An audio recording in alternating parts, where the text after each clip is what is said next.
Hello everyone. Welcome to the stream. How was you guys' day? And yes, I know I am streaming earlier than I normally do. And the reason why is because I got a lot of crap to do. So this is going to be like a little bit longer than our usual streams. So this is going to be a little bit longer than usual streams. That's why I am live this early. So yeah, so we're gonna finish season 1 of MyStreet, but also I am a nosy bitch that loves Stephanie Sue, that loves me RottenMango. So I seen that she posted a new episode. So, oh boy, I'm tired. And my allergies are like kicking me in the butt. It's not fun. I don't like it. But the thing is, it's fine. Oh shit. Dum dum dum dum dum bum bum bum bum bum bum bum bum. Do do do do do do.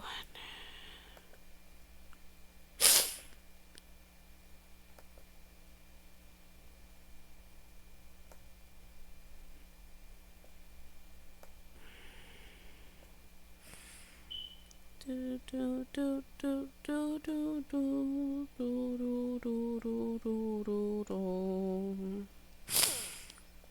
I got my big ass noggin in your face. Sorry, but hi.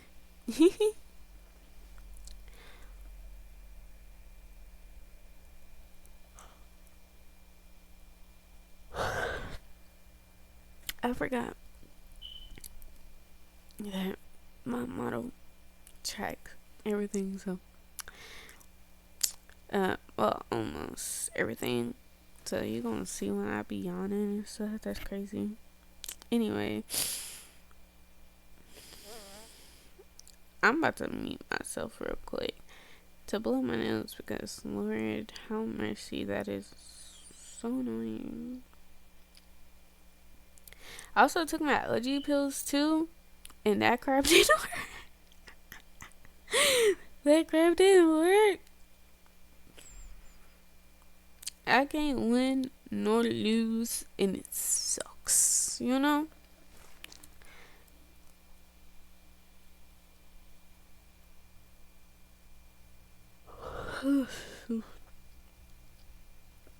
Please, about to get started, y'all. But how's you guys doing?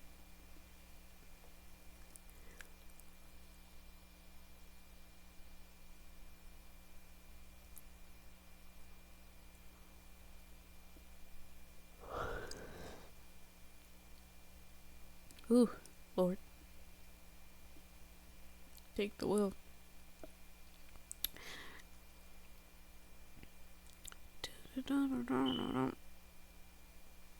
Have people not learned from that one Will Smith movie that we do not want to quit androids?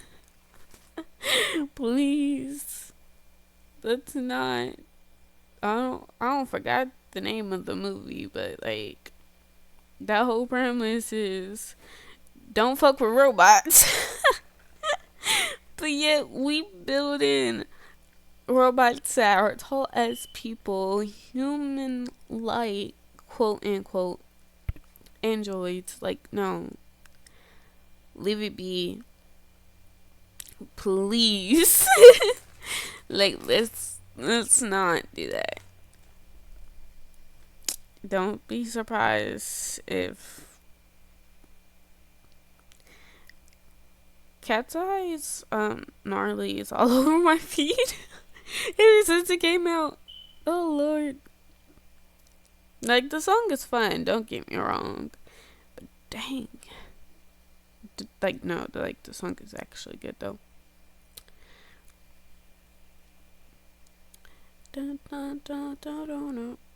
Now, but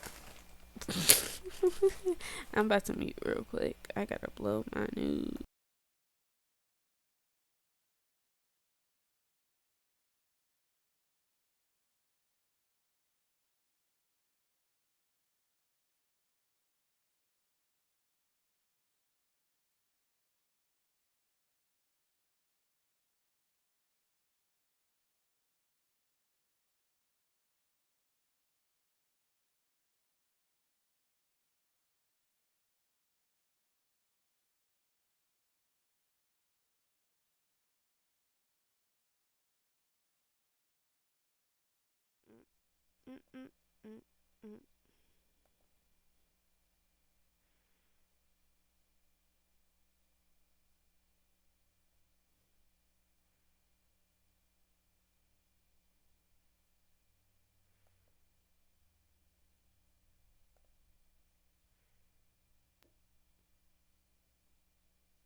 Everyone is talking about that one clip that's going around of Blue Ivy talking.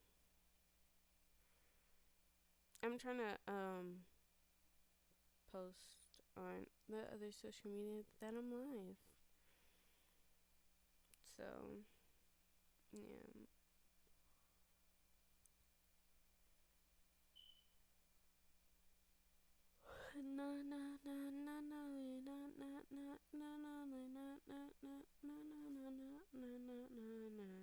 Bruh, why I open up TikTok? Now it's stuck in my head. Bruh.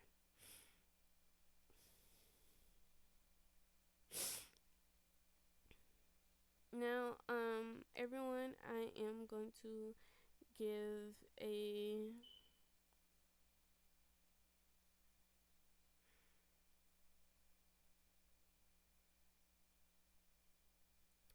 a little bit of a warning to everyone that the topics that are going to be mentioned in the first hour of this stream is going to be havoc. What the fuck? I mean heavy. It is going to be very heavy. So if these type of topics are not your cup of tea, like you can't handle this type of stuff, I don't blame you if you don't stay the entire stream, because it will talk about the things that Diddy did. So yeah. Alright, so let's get started, everyone. Like I said, it will be talked about, like, it will talk about a lot of heavy topics.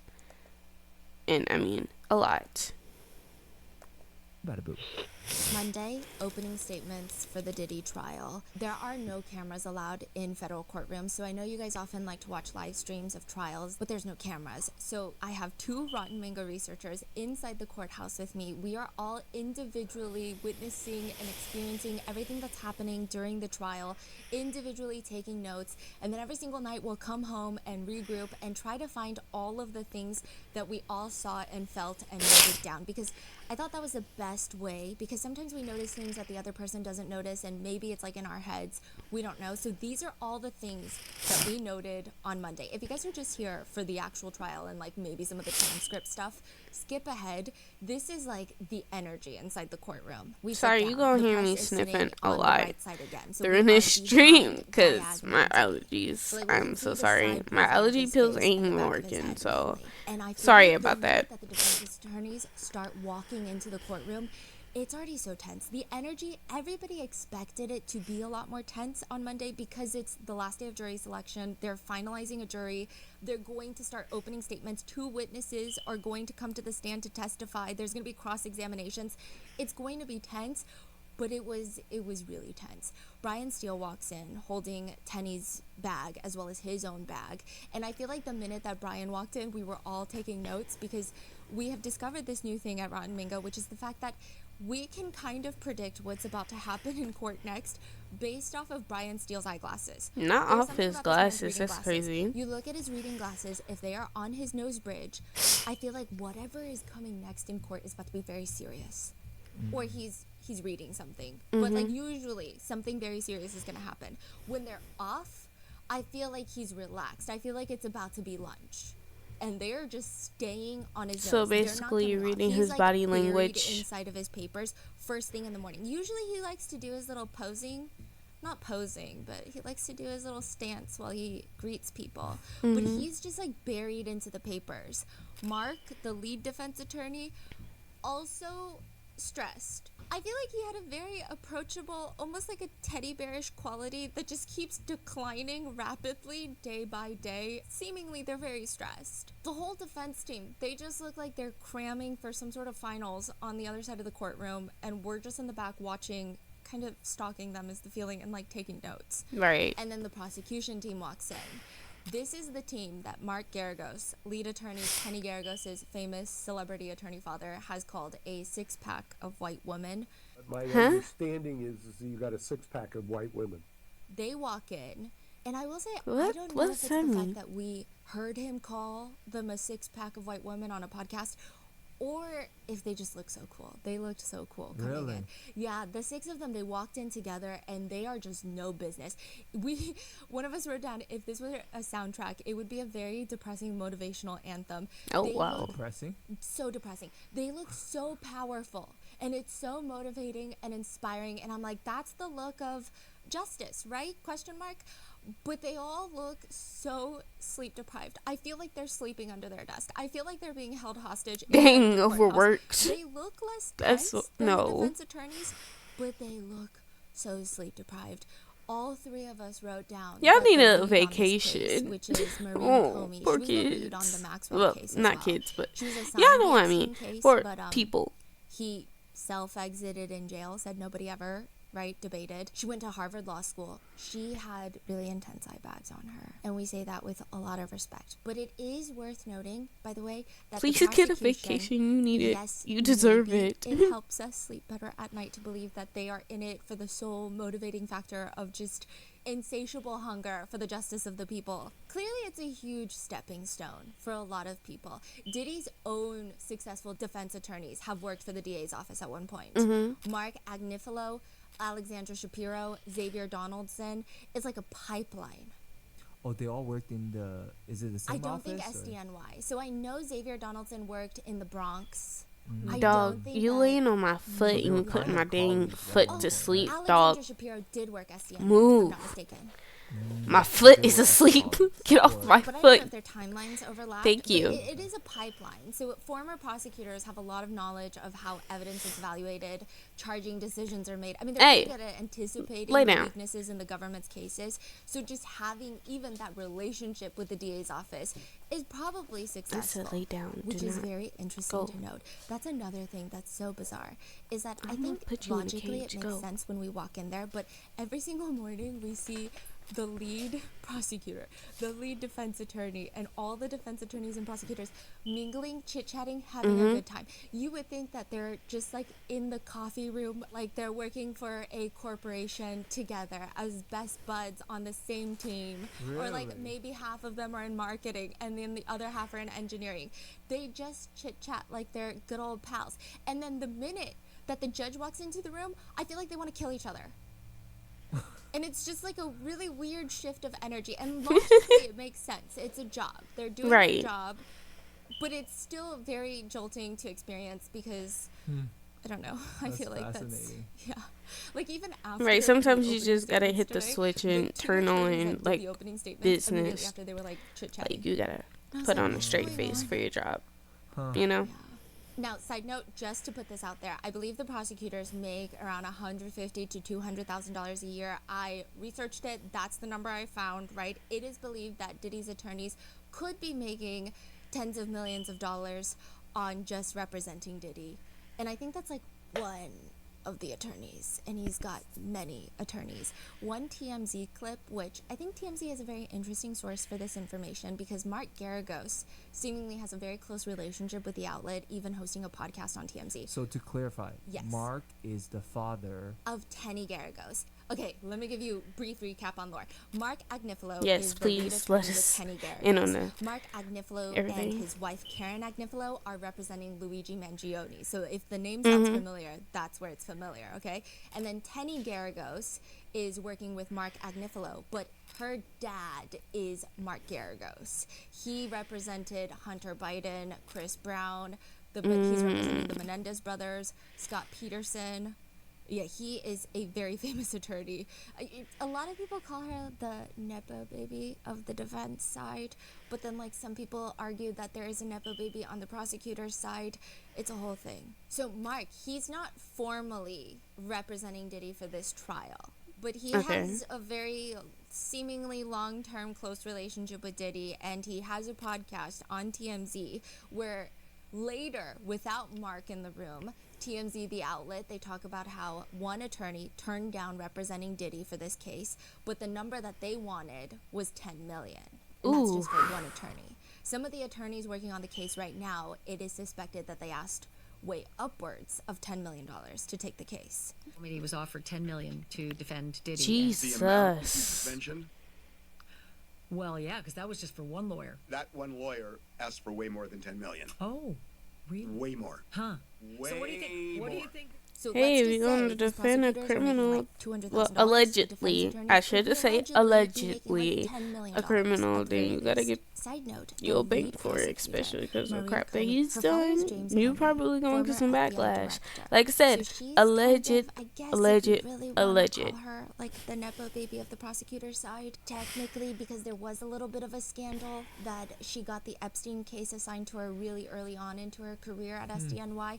But I don't even think that means anything, because when I'm in that courtroom, I feel like both of them could just run miles around me in terms of just cognitive function. It's like not even a question. But I do feel like I could do a deep dive episode lore on every single person working on this case, because the water is deep every single area. The defense attorneys come in, the prosecutors come in, and I think the next notable people, I mean, the pews start filling up, like these rock hard church pews start. By the way, if it seems like I'm more quiet than usual when I do like reactions and stuff, it's because this is a more serious topic and I'm really just tuning in. I might make some commentary here and there, and so yeah, but you better not sit back on my foot. I just got you off my dang foot. Move. Filling up with people. And I think the next notable people that everybody was anticipating to come into the courtroom were the family, Diddy's family members. They practically walk in birth order, except Christian and Justin are swapped, and they're all holding hands. So it's Quincy, Christian, Justin, Chance, and then the two twins. And I will say, they're all so tall. I don't know why that was like my first impression. That was my first note. They're all so incredibly tall, and they all do have a presence about them, and they come in dressed like they're going to a gala or something. Not overdressed, but everything was just so sharp and tailored, is the feeling. Right, they now, gotta. I will say, Christian Combs, who also has allegations against him, he walks in kind of more nervous, is what we wrote down. He seems to have his jaw clenched. There is this one moment where this could be nothing, this could be a coincidence, this could be me overthinking it, but he's walking in at a later point during the day, and he sees one of the sketch artists in the front. She's sketching the family, and he looks not particularly happy Right. about the sketch. Really? Yeah, Oh, is what all dang. three of us noted. And then the three daughters, they also walk into the courtroom holding hands. God And dang, this they is all where look like we triplets. had a whole debate all weekend. I know who's two gonna of do them were opening twins, but statements for still. defense, because Monday is opening statements, and we thought it was going to be Tenny. We're like, it's going to be Tenny. It doesn't make sense. It can't be anybody else, because you're dealing with a lot of female victims, and she's kind of like the lead female attorney on the case. Like, if they don't do Tenny, it wouldn't make sense. Yeah. But then later, Karen Agnifilo, Mark's wife, walks into the courtroom, and I will say, everybody was looking at her. So I think Oh? everybody knows her, everybody recognizes her, and there's this moment where Mark looks back and he's smiling at her across the courtroom. She's like sitting in the very, very back, trying not to disturb anybody. And then we have this brief moment where we're like, wait, is Mark doing the opening statements? Because why is Karen Agnifilo here? And then Right. eventually, the door opens and Diddy walks out. This time he did switch up his wardrobe. He's wearing gray pants, gray sweater, white collared shirt underneath. He does smile discreetly at his family. He's blowing them kisses. He does throw up a heart with both of his hands. The sketch that we saw shows kind of upside down heart, but all three of us were like, no, I swear it was a regular heart. So I think it was a regular heart. And it was... To the family? Yes, it was pretty discreet. I will say I didn't want to harp too much on like his interactions with his family. I think he has relatively normal reactions with his family. Right. But there was this one moment on Monday where he turns around and he just nods at his sons. And then they nod back. But it's like a very intense nod. I mean, Oh? maybe I was mistaken. Maybe they're just like a family of nodders. But it was If a you hear lot me of moving nodding. around so I'm like, much, it's because I'm trying to grab my water. no, this is like later. I have a And refrigerator in it's my like he's room. not I got a smiling, mini and fridge. they're nodding back, and like the nodding lasts a second, and then there's another point where he whispers what we think sounds or looks like my sons, and then he's just like nodding. So it was very intense. But I know that some of you guys come from nice trying to ice feel like the camera water is hits there. every 'Cause I time. feel like there's a lot of things, a lot of moments that happen that you could maybe capture on camera that you're not going to get in a court transcript. Yeah, personally, I love it. I think Yeah. it helps me picture everything really And like clearly. the energy, and I feel like even the energy shifting throughout the day, you can kind of sense it. So we tried our best to collaborate on our notes and make sure these are the ones that all three of us felt, so it's very consistent. Those are the Right, things you that we gotta noticed on Monday, compare but and Monday's gonna do. contrast and So we're see, just like- gonna get started. Sorry, I got a text message from someone. That's why I couldn't quite so quick.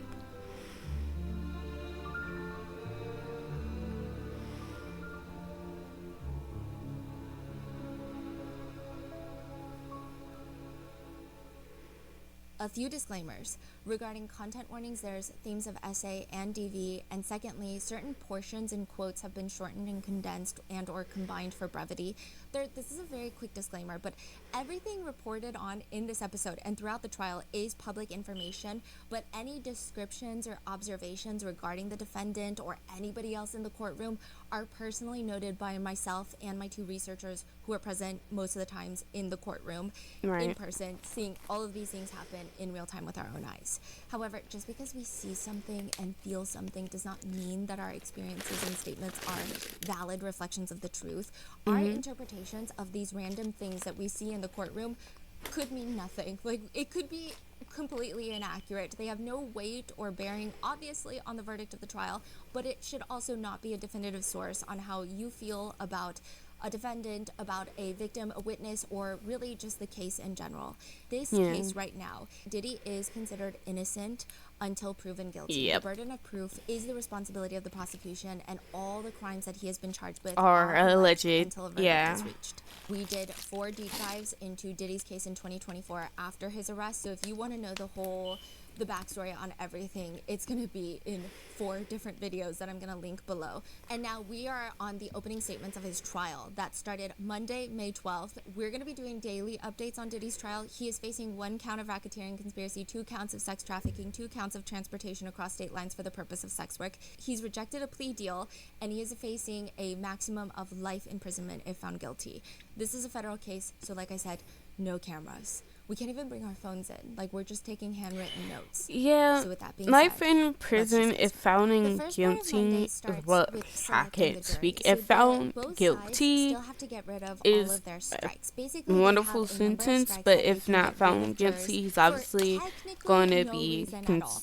And the minute that be these free strikes again. start So occurring, it seems very anything hectic on the that defense side. we have There's an seen on order the in internet which they have to go. or The order has begins, been but it's said like the or prosecutor alleged or strike whatever 1, the case may the defense be, will strike 1 or 2. There's like a very it's specific all order.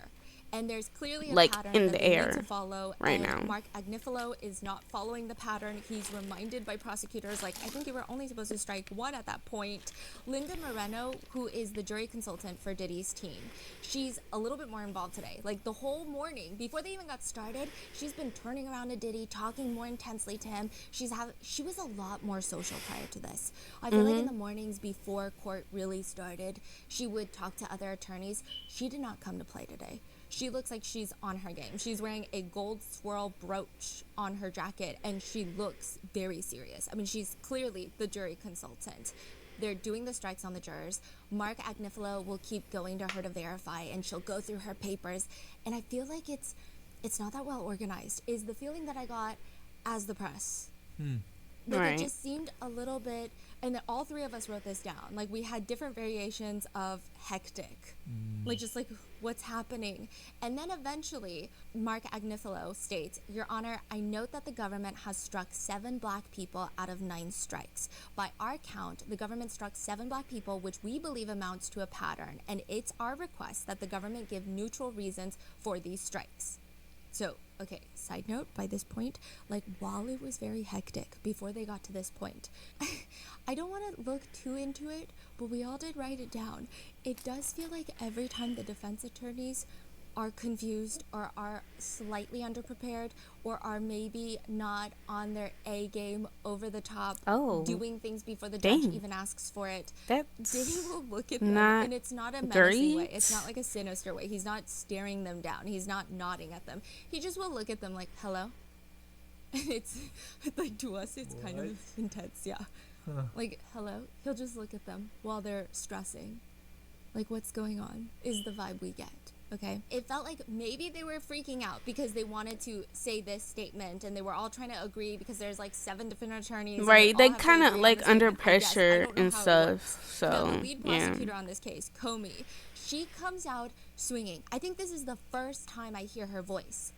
The whole jury selection, she was not the one doing most of it. Her voice reminds me of, there's a TV show called Bones. It's like a forensic anthropologist played by Zooey Deschanel's sister. This is so random. It's not that important, but she is known to be this extremely logical and rational person. That obviously in the show, it benefits her professional life. It doesn't benefit her love life. It's a TV show. I'm not trying to say that's Comey, but she has a very similar way of communicating. Very straightforward, very matter of fact, to the point where her voice is almost monotone, but it's not boring. It's monotone, but it's not boring. It's monotone, but it feels powerful. Maybe she has a pace. Yes, she has a very low register, and I feel like a lot of times when someone has a very low register, it's raspy or it's smoky. It's not that. It's very clear. It's very direct. I was reading up on her this morning before going to court, and I guess when hearing her voice, it just clicked. Her voice carries such a presence, and people say she's intense. I would say her voice might be more authoritative than even Mark Agnifilo's. Yeah, she barely does facial emotes. When she starts talking, she's not talking, she's swinging. I don't know how to describe it. Really? She doesn't even do many filler words. She doesn't have moments where she's looking down. Like, other attorneys will have moments where they're looking down and they're like, okay, hold on. Nothing. She just comes out. The government has conducted itself completely neutrally throughout the course of So jury she got it selection. We have memorized. not She knows what demonstrated she any needs sort to of bias do, and whatsoever. she In got it addition, I down would note packed. that the She's jury trying itself is to composed of a very diverse group of jurors, including a number of non-white be jurors. on top of I it. don't believe that a case has been established. I am, however, for the sake of the record, prepared to offer neutral reasons and reasons that far exceed Batson's bar for why we struck the jurors that we struck. Like that fast?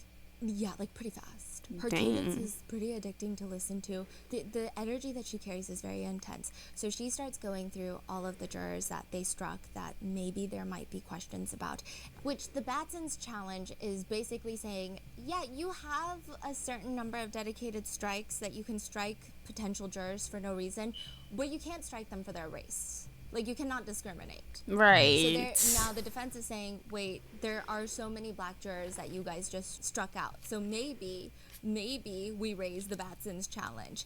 And Comey is just listing them off one by one, and she does not stutter. She does not miss a beat. She does not even throw in a singular filler word. Okay, I don't think that's factually correct. I'm sure that there's filler words, but barely any. And she begins, and this is condensed. Juror 51 knew 17 names out of the list of people that were provided to her. She knew all the defendant's children, and she knew the names of one of the witnesses we expect to testify at this trial. She explained that she knew many of those names from watching a television program. Honestly, I'm just glad that I don't have jury duty. I didn't say that correctly because I can't speak English today. Even though English is my first language, it's just can't speak it today. Because I'll be like, can I just go home? I feel uncomfortable. Especially if it comes to like this type of trial. I'll be like, yeah, no. I hope everybody gets the justice that they need, but like I'm gonna be like either so biased or just like so uncomfortable to even just remotely be there. So I'm just glad I don't got jury duty. Comey argues that the juror likely watched Making the Band. It's a reality TV series, if you guys remember, where some of the members on the show have filed lawsuits against Diddy, or they've spoken out against Diddy, accusing him of inappropriate touching and or predatory business practices, where some of them have even accused Diddy of threatening violence, but also cannibalism to some degree.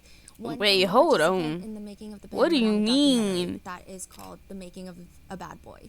This is gonna take longer than an hour to watch. What do you mean cannibalism? Ew. Yeah, no. Also, like, making people feel uncomfortable in the workspace like that is not cool. And it's gonna be a short stream because it's raining, and 9 out of 10 my power and crap gonna be out. Yay my luck. Alright, let's shut up. I don't even remember what I was trying to say. Yeah, this is gonna be a short stream now because it's raining and my power and shit gonna be out. And pay them $20 to smack the shit out of you. Damn, what the fuck? Diddy and his attorneys have filed a $100 million lawsuit against NBC and Peacock for that very documentary, but take that as you will. Comey continues. Sorry for the cussing. That caught me off guard. Favorable opinions of all these people. That raised us to have concerns that she would bring outside knowledge into her deliberations in this case. They also note that she has a fiance that served 4 years in prison, with Comey saying there might be some unconscious bias in favor of a defendant who risked incarceration given that close relative had spent some time in prison. There were the neutral reasons which far exceed the Batson requirement of any reason, not even a good reason, but these are good reasons that we exercise that strike. As for juror number 216, she states, we had moved to strike that juror for cause, as your honor might recall. To summarize, he had been arrested 3 times, including for harassing a police officer. He also said that his sister had reported to him that she had been abused in a domestic violence situation, but he had said that he had not been there, so he couldn't know who was right, and he couldn't know whether to believe her. That also raised red flags for us about how he would evaluate potential victim testimony in this case. Right. Side note, he also did refer to the police as assholes, which he continues. So again, that very easily clears the bar of any reason. There are good reasons why we exercise that strike. Our 4th strike was a juror whose ex-husband had spent 21 years in prison for attempted murder, and she had not broken the relationship as a result of it. She remained close with him. Comey also mentions that that juror said that she worked with people with bipolar and manic disorders. She said that she believed that everyone with bipolar or manic disorder have some sort of trauma. Now, the prosecutors state that there will be some text message evidence where the defendant's behavior is described colloquially as bipolar or manic, so they are concerned that that juror might bring those outside experiences and infer that the defendant is traumatized. Then the 5th strike. The juror has 2 brothers who did time in prison for felony convictions. Also, he admitted that he watched news about the case the morning of jury selection, which concerned the prosecutors. They said it was strange. Okay, so this juror wanted to be on the jury, but he said if he serves, he's going to lose 30% of his income, but that's okay. And they felt like he expressed no concerns about losing that much money.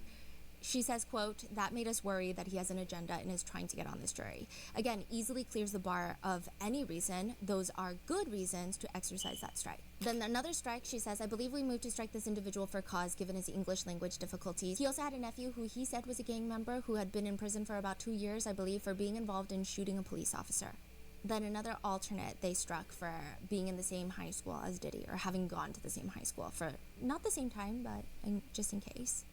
And she states, so the totality of those reasons, in addition to the reasons that we moved on for cause with that juror, again, easily clears Batson's bar for of not just any reason, but good reasons. Which, side note, I do think that there's a lot of room for healthy debate on jury selection, and including or excluding jurors based on their bias against police officers. I feel like a lot of people have been talking about, in today's age, how do you even find a jury where people have not had somewhat negative or fully negative interactions with police? So I do believe that's a larger conversation that I don't necessarily know I'm the most qualified for right now, or the most well-versed in. However, in terms of the law, it does appear that the prosecutors came just ready for whatever the defense was about to put out, because even Judge Arun says, so the defendant's challenge under Batson's is denied. The defendant has failed to show purposeful discrimination as required by Batson, so the application is denied. And with that, the jury is set and they are sworn in. A few side notes. Judge Arun becomes very friendly when the jury comes into the room. Like, there's this very noticeable shift in his energy. When it's just all of the attorneys, he's very firm. He's very professional, but he's very firm. He doesn't play games. But then when the jurors are in the room, he's usually very, like, a lot more approachable, a lot more accommodating, a lot more friendly. Yeah, I think he does take the jurors serving 8 weeks as, like, a very high thing.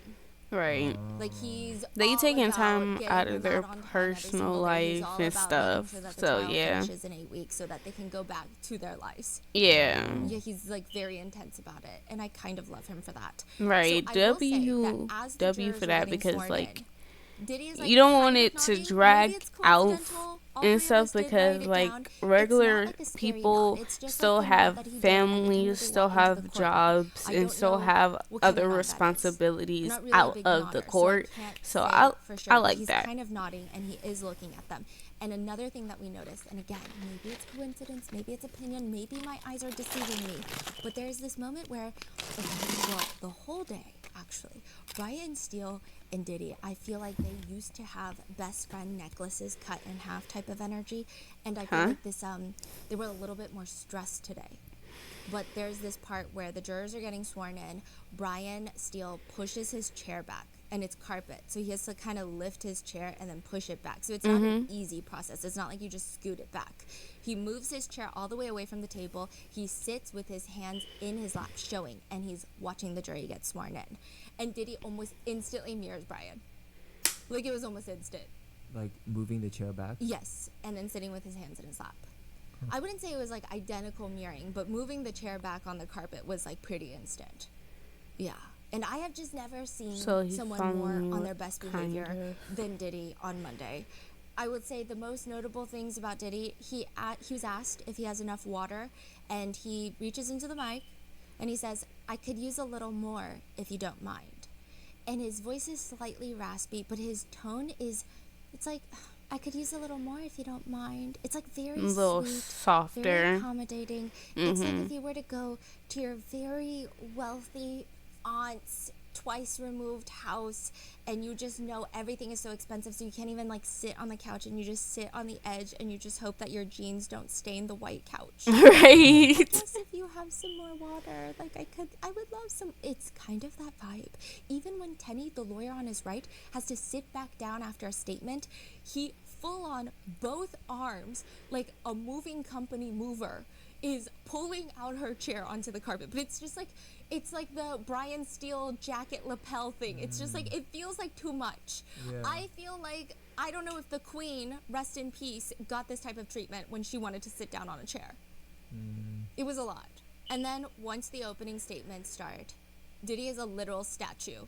We wrote down, two out of three of us wrote down statue, because his eyes will move, his eyes will dart about, but other than that, this, like, Man is just still he's a like a marble statue. He's Yeah. a wax figurine. I don't know how else to explain it. I did a comparison that honestly should not be taken seriously at all. Don't take it seriously, but I took it seriously because I don't know why I was taking these notes. But I did a comparison of the physical moving body of Brian Steele. The way that I always end up sitting, I feel like I mainly just see Mark Agnifilo and Tenny's the back of their heads, but I get and I think because they move around a lot more, I get a better view of Diddy and Brian Steele.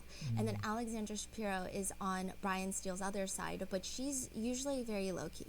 Yeah, and so I did a comparison of the physical moving body of Brian Steele and Diddy, and in the span that it takes Brian Steele to look up, and he's not doing this weird, like he's just doing this as he's moving his neck, he's looking up, he kind of rolls his head side to side, he kind of lolls it, he looks down, he kind of purses his lips, then he looks back up, he lifts his chin, then he purses his lips again, and then he sucks in his cheeks, looks away, and then he puts his index finger near his eyes, then he kind of like Moving flexes body his much. face, and then he kind of moves his neck around, and in all of that, Diddy has not moved but his eyeballs inside of the sockets. Like, he is rigid, and his back is not even to the back of the chair. So his back is erect, and he's like statue rigid. Wait, this is during opening statement or? Yes. Mm. During opening statements, very rigid. Now, opening statements, the podium where the attorneys are going to be speaking directly to the jurors is literally facing the jurors. I would say the first row of jurors, you could reach out and caress their hair. And kind of touch You them, would not yeah. even do that. I think you would get kicked out of court. But Exactly, that's but how like, close it is. yeah, And usually this opening statements, pretty close. They say it's a very good way for the defense and the prosecutors to build rapport with the jury, build credibility, sell their story, shape the jurors' perceptions. And I'm going to try and describe everything and be your camera. The prosecutors start. Diddy is focused on the prosecutor. His back is straight, his head is up. He's scooted the chair all the way up, so his stomach is touching the table at this point, and his posture is good. Here, snack, erect. go. And his elbows are resting on the table, and he is just watching in full focus. Stay out there with the Later, snack, though. he will readjust where he leans into his chair, but he's still watching the prosecutor intently during the opening statements. Okay. An ad about to Learning come about up. investing when I was freshly 18, 19 years Wall Street. W ad. Ghost. Over download the Acorns app to get started. Paid client endorsement compensation provides incentive to positively promote Acorns. Tier 4 compensation provided. Investing involves risks. Acorn Advisors LLC, an SEC registered investment advisor. View important disclosures at acorns.com/rotten. What she said. I watch RottenMango a lot, so I know Emily Johnson and is it's about from to the pop up. prosecution. She starts the government's opening statement, and I'm gonna try to do it in the. Sorry time if that y'all she hear my does. dog munching. This is I told her Sean to go Combs. out To the further public, than this, He was Puff Daddy, but she brought Or it did close to my door, a so I'm cultural sorry icon. about that. a businessman, larger than life. But there was another side to him, a side that ran a criminal enterprise. Okay, going into opening statements, I think the content of the opening statement matters, right? But also the delivery, because the jurors are the ones hearing it, and they're the ones either getting moved, shaped, not moved by it. I think the opening statements were kind of disappointing. Girl, I know that move. the opening statements, I looked You it up, loud. they're not supposed to be overly passionate. You don't want to come off as you're trying to sell someone or something or an idea, but it just felt so flat. The opening statement from the prosecutor goes, during this trial, you are going to hear about 20 years of the defendant's crimes, but he didn't do it alone. He had an inner circle of bodyguards and high-ranking employees who helped him commit crimes and helped him cover up kidnapping, arson, drugs, Damn. sex crimes, bribery, and obstruction. Damn. These are just some of the crimes that the defendant and his inner circle I only committed knew again about and some again. of them. What the You are going fuck? to hear about all of them during this trial. Let's start now with just one night. The prosecutor states the defendant was on the hunt for his girlfriend, a woman named Cassie. For years, the Talking about the defendant physically Cassie abused situation Cassie. right now. He also sexually exploited her, forcing her to have sex with male escorts while he watched and recorded it. Hey, She also yo. doesn't make a lot of eye contact with the jurors, we noted, and she seems to be more so reading. But that night, the defendant yeah, learned that she he had gotta make lost sure control she of get Cassie. everything correct. He found out that Cassie was seeing another man. Furious, he set out to find Cassie and that other man, but he couldn't do it by himself. So he took his gun and he took his bodyguard, one of his most loyal lieutenants, to wake up one of the defendant's employees in the middle of the night. So she goes on to state that after finding Cassie, he, quote, when he finally found her, he did what he had done countless times before. He beat her brutally, kicking her in the back and flinging her around like a rag doll. Poor So she tells the baby. jury he Oh threatened my her. The defendant God. told Cassie that if she defied him again, he would publicly release the videos of her having sex with male escorts that he kept as blackmail. Souvenirs Oh, of the most hell no. humiliating What the nights of her fuck? life. She continues, this was just one in the defendant's 2 decades of crime, and as you will learn, this was just the tip of the iceberg. These are not the only crimes the defendant committed. That's not the only time he kidnapped someone, and Cassie is not the only woman he beat or sexually exploited. For 20 years, the defendant, with the help of his trusted inner circle, committed crime after crime. That's why we are here today. That's what this case is about. 20 years of crime is a lot to cover. So at this point, Diddy did shake his head a tiny bit. No? About the 20 years. I don't know if it's about that. Maybe there's a fly. I don't know. Maybe it's coincidental. I will say, though, the opening statement did not evoke any emotions, considering how emotional I feel like a lot of the allegations are. And I feel like even listening to some of the press and like listening to some of the public talking about it, everybody is like ready to cry nonstop when Cassie Right. hits the stand, you know? So it just felt very flat. Considering how like emotional people already feel about the case. Yeah. It yeah. just felt kind of, I mean, all the words used were slightly vague. I mean, we did have a whole debate about it, so we were thinking maybe it's vague because it resonates more with the larger audience, or maybe it's vague because I did notice that the jurors were taking notes, so maybe she's talking in a note-taking speed. I don't know. If you guys are attorneys, let me know in the comments. But she'll say things like, you'll learn that the defendant was a musician who created an empire. He had a record label, Bad Boy Records, and other businesses Right. that he ran or controlled. Those businesses made the defendant rich, and he used Hey, money and hey, resources from hey, those be companies careful. to build his reputation and to feed Be his every careful. desire. It just felt kind of like Yeah. not passionate, you know. Don't but eat maybe so the words are fast. more easily digestible.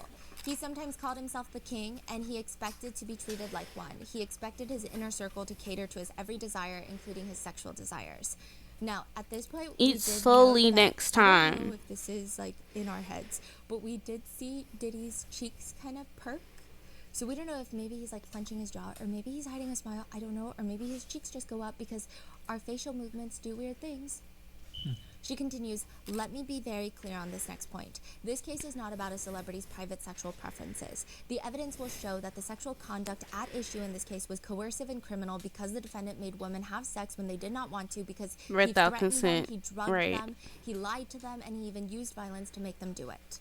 She does mention the freak-offs, but she mentions that later he called them king nights or hotel nights, allegedly. Huh? Right, and the defendant had particular demands for freak-offs. She states that he would get his staff to come into the hotel room, and we kind of already, I feel like a lot of the public already went through this type of information, but he would control the lighting. He liked extra linens, lubricant. His staff would remain on call to allegedly No, sit down. refresh You ain't getting no more. anything in that room, including drugs and cash for the male escorts. She says the hotel rooms are dark. The defendant instructed Cassie and Jane, which is another victim who's going to testify, how to dress in lingerie, wear tall platform high heels, and have manicured white nails. The defendant selected drugs for Cassie and Jane to take, usually MDMA, also known as Molly or ecstasy. She says the defendant fed Cassie and Jane drugs throughout the freak-off so that they could stay awake and perform for him for hours and days at a time. So she talks about how Diddy and Cassie met when they were 19 years old. Well, Cassie was 19 years old, Diddy was 19 years older, and he signed a 10-album deal with his label. They're on and off dating from 2006 to 2018. The defendant starts abusing Cassie early on. Initially, Cassie fights back. This is like through Like, the she was prosecutor. a The literal prosecutors alleged that Diddy child. was incredibly violent with Cassie. Like, So these are a lot of the legally, allegations lawfully, that she's I feel like the considered public already as an knows about. adult, but like, then they also 19, say the 18 defendant is still also a introduced Cassie to child. freak-offs early on. Soon the defendant made it Cassie's job to find and book escorts for freak-offs. Freak-offs that were happening as often as once a week for days at a time. Meaning that for almost half of every week, Cassie was in a dark hotel room, high and awake, for days, performing sex acts that she did not want That's to so on male fucked up, escorts. bro. Cassie will tell you how she felt like she was choking when the defendant made an escort urinate in her mouth. Ew, and what how the she fuck? overdosed at a freak-off when she still had an open wound on her face from the defendant's most recent assault. The prosecutors state that if Cassie didn't do what the defendant wanted, the consequences were really severe. They say that He would beat her when she didn't answer the phone when he called. He beat her when she left a freak off without his permission. He beat her when she took too long in the bathroom. The defendant taught Cassie that defying him could and often would end in violence. The prosecutors state that Jane went through similar things that Cassie went through, and that started around 2020. Diddy and Jane started spending time together in 2020. And that the prosecutors state that Diddy asked Jane for a freak off, and then it snowballed into it went similar allegations worse. and violence. The prosecution does state Jane tried twice to make it through these nights without drugs. The first time, she broke down and had took ecstasy to finish performing for the defendant. The second time, Jane vomited after having sex with an escort. How did the defendant respond? He told her to hurry up and get back into the room where another escort was waiting. The prosecutors go on to detail that one night Jane and Diddy get into this altercation where Jane is upset that she's doing all these freak-offs while Diddy is vacationing and taking his other girlfriends on trips. And quote, Jane hit the defendant and threw things at him. The defendant became enraged, so Jane tried to get away from him and hide. She ran to her bedroom and locked the door. He kicked it open. She ran to her bathroom and locked the door. He kicked it open. She ran to her closet and locked the door. He kicked it open. She ran to the guest bedroom and locked the door. He kicked it open. She tried to run out the front door, but he grabbed her in a chokehold, lifted her off the ground by her neck, and kicked her to the ground.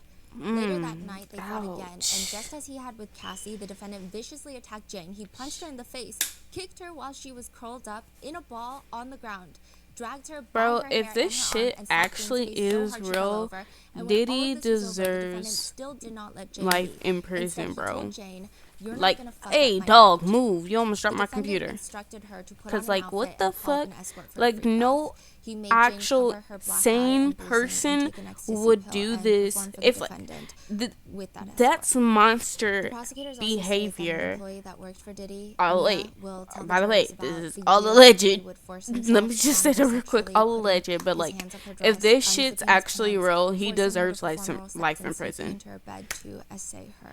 Wait, this is a different Mia, you said? Yeah. So that's another victim, the Yes. third one now. And so the prosecutors state, Mia will tell you how she could not talk about what happened to her until recently, how she wanted to take the secret of what the defendant did to her grave, and how everything was covered up by Diddy's inner circle, even the hotel footage of Cassie. The prosecutor states, in exchange of the video from the hotel, the defendant gave the security guard a brown paper bag full of $100,000 in cash, while the defendant's bodyguard and his chief of staff stood by. This is far That's from the only so time that the insane. defendant's inner circle tried to close ranks and do damage control. And just preemptively, I think, the prosecutors are stating, you will learn that some of these witnesses and victims, including Cassie, have already received financial settlements from the defendant or have filed lawsuits against the defendant. But Right. these witnesses will tell you that they trade any money from the defendant for not having been abused. She ends the statement with, first, please pay close attention to the evidence. Second, please follow the judge's instructions on the law. And third, please use and trust your common sense. If you do Don't. all that, you will reach the only verdict that is consistent with the law and the evidence in this case. That is, the defendant, Sean Combs, is guilty. It was not as powerful as I think what it could have been, but I don't know. I feel like we had this whole Yeah. conversation about it I feel like we've heard a lot of other opening statements in other cases that had a lot more emotion. I don't know if maybe this is so high profile that they try to keep it as professional and unemotional as possible. I don't know. If you know, let me know. The whole time near the end, Diddy is, in what we thought in our notes, eyeing Tenny, his attorney on his right, like her paper as if he's copying her homework. And then immediately after, Tenny Garagos gets up to do the opening statements for the defense. She's wearing a white turtleneck, a black pantsuit that's completely pleated in the back. She is, I would say, much more in control when she walks up. She doesn't look like she's reading as much as the prosecution did. She's looking at the jurors more often. She seems a lot more prepared than the prosecutor did during the opening statements. One thing that I did notice that a lot of people noticed where I was sitting is that it appeared that she had white nail polish on. I know, like, in the last one, I was like, I feel like it was pink. In her interview, it looked pretty white. And I was like, I don't know if it's me. But then, like, both my researchers were like, no, it looks really white. And that's a choice she made. I guess, yeah. If it's white, Yeah. it's a choice. Yeah. Let me read you parts of her opening statement. Good That's morning. interesting. Sean Combs is a complicated man, but this is not a complicated case. This case is about love, jealousy, infidelity, and money. This case is about voluntary adult choices made by capable adults and consensual relationships. This case is about real-life relationships, and the government is trying to turn those relationships into a racketeering case, a prostitution case, and a sex trafficking case. It will not work. I think given the circumstances of the allegations, the accusations, even just the hotel footage, Right. I think a lot of people can't think of many other ways that maybe Tenny Garagos could have done an opening statement, but yeah, she continues. You will hear the evidence. You will get the truth. You will see the witnesses and evaluate them one by one. And finally, the story about this case can finally come out. Why do I say that? I say that because this case is not about what you've heard on the news, read in the news, or have seen on social media for the past year and a half. This case is not about what civil attorneys looking for a payday are trying to make my client out to be. There has been a tremendous amount of noise around this case for the past year, and it's time to cancel that noise and hear and see the evidence that will be presented in this courtroom. The story of Sean Combs is a fascinating one, but it is a human one. We are going to tell you his story over the next 2 months in this courtroom. So by now, you've heard the government say a lot of things about my client. It's time for me to introduce you to him. His name is Sean Combs. And at this point, I almost peed myself because Diddy Stood up. stands up. And it's like kind of abrupt. Like I wasn't expecting him to stand up. Wait. It feels okay. So there's two ways that we are trying to describe it, and we don't know which one's more accurate. So the first way, it almost feels like maybe because he was so statuesque the whole day, he forgot how his limbs move, and then he just like shot up out of his chair like a little rocket heading into space. Or it feels kind of like a military roll call, just like shoots up, back straight, posture straight. And I do think it's awkward because it's not like I don't think he can just like wave at the jurors. That comes off very high, right? Right. So he just stands up. Okay, and she's like, Yeah, his they name is can Sean be Combs. You may have heard off-putting, of him by especially Puff, if, Puff like, Daddy, what is P. Stephanie Diddy, is Puffy saying Diddy, that he but was, standing in this courtroom like, at 55 years still old the in the entire same time, place but he then was all born of a and sudden raised. he just He's gets going up. by the same It can name he be, was like, born very with, off-putting. Sean Combs. My name is Tenny Garagos, and I am one of the attorneys honored to represent him. By this point, he sits back down. His hands are folded in his lap. The prosecution will bring in those same employees and others into this courtroom and have them testify that Sean Combs has a temper. And when he drank or when he did the wrong drugs, he would get violent. My client is not proud of that, but it is one of the many things we are going to own and fully admit right up at the front of this trial. Sean Combs has a bad temper. He sometimes gets so angry or so jealous that he is out of control. Go to You will see anger evidence and you will management, hear some bruh. testimony that does not portray my client in a good Like, light. just You will because hear some text you're messages, some voice angry notes, and some witness does not testimony give that may you make the you think, rights I don't think this guy to is a put good your guy. hands on I don't anyone, like how he just threaten lied to his anyone, or girlfriends. do I don't like the anything things he just said in of that the text sort message. to I want harm to tell you now, there may be someone. one point, Emotionally, there may be physically, I don't multiple give a points fuck. at this trial where you think, Get help. I think he is a jerk, and I think he is kind of mean. But he is not being charged with being mean. He's not charged with being a jerk. He's charged with running a racketeering enterprise. I did peek at people in the courtroom. Okay. The press, or you're talking about the families? Public, Okay. yeah, and I will say, I don't think a lot of women were happy with some of yeah. these. They're Right. visually showing some, like, Yeah, like I'm gonna try to reserve my own personal feelings, although I feel like I make my personal feelings very clear throughout the years. I'm gonna try to reserve them because I'm trying to be like the camera, you know? Yeah.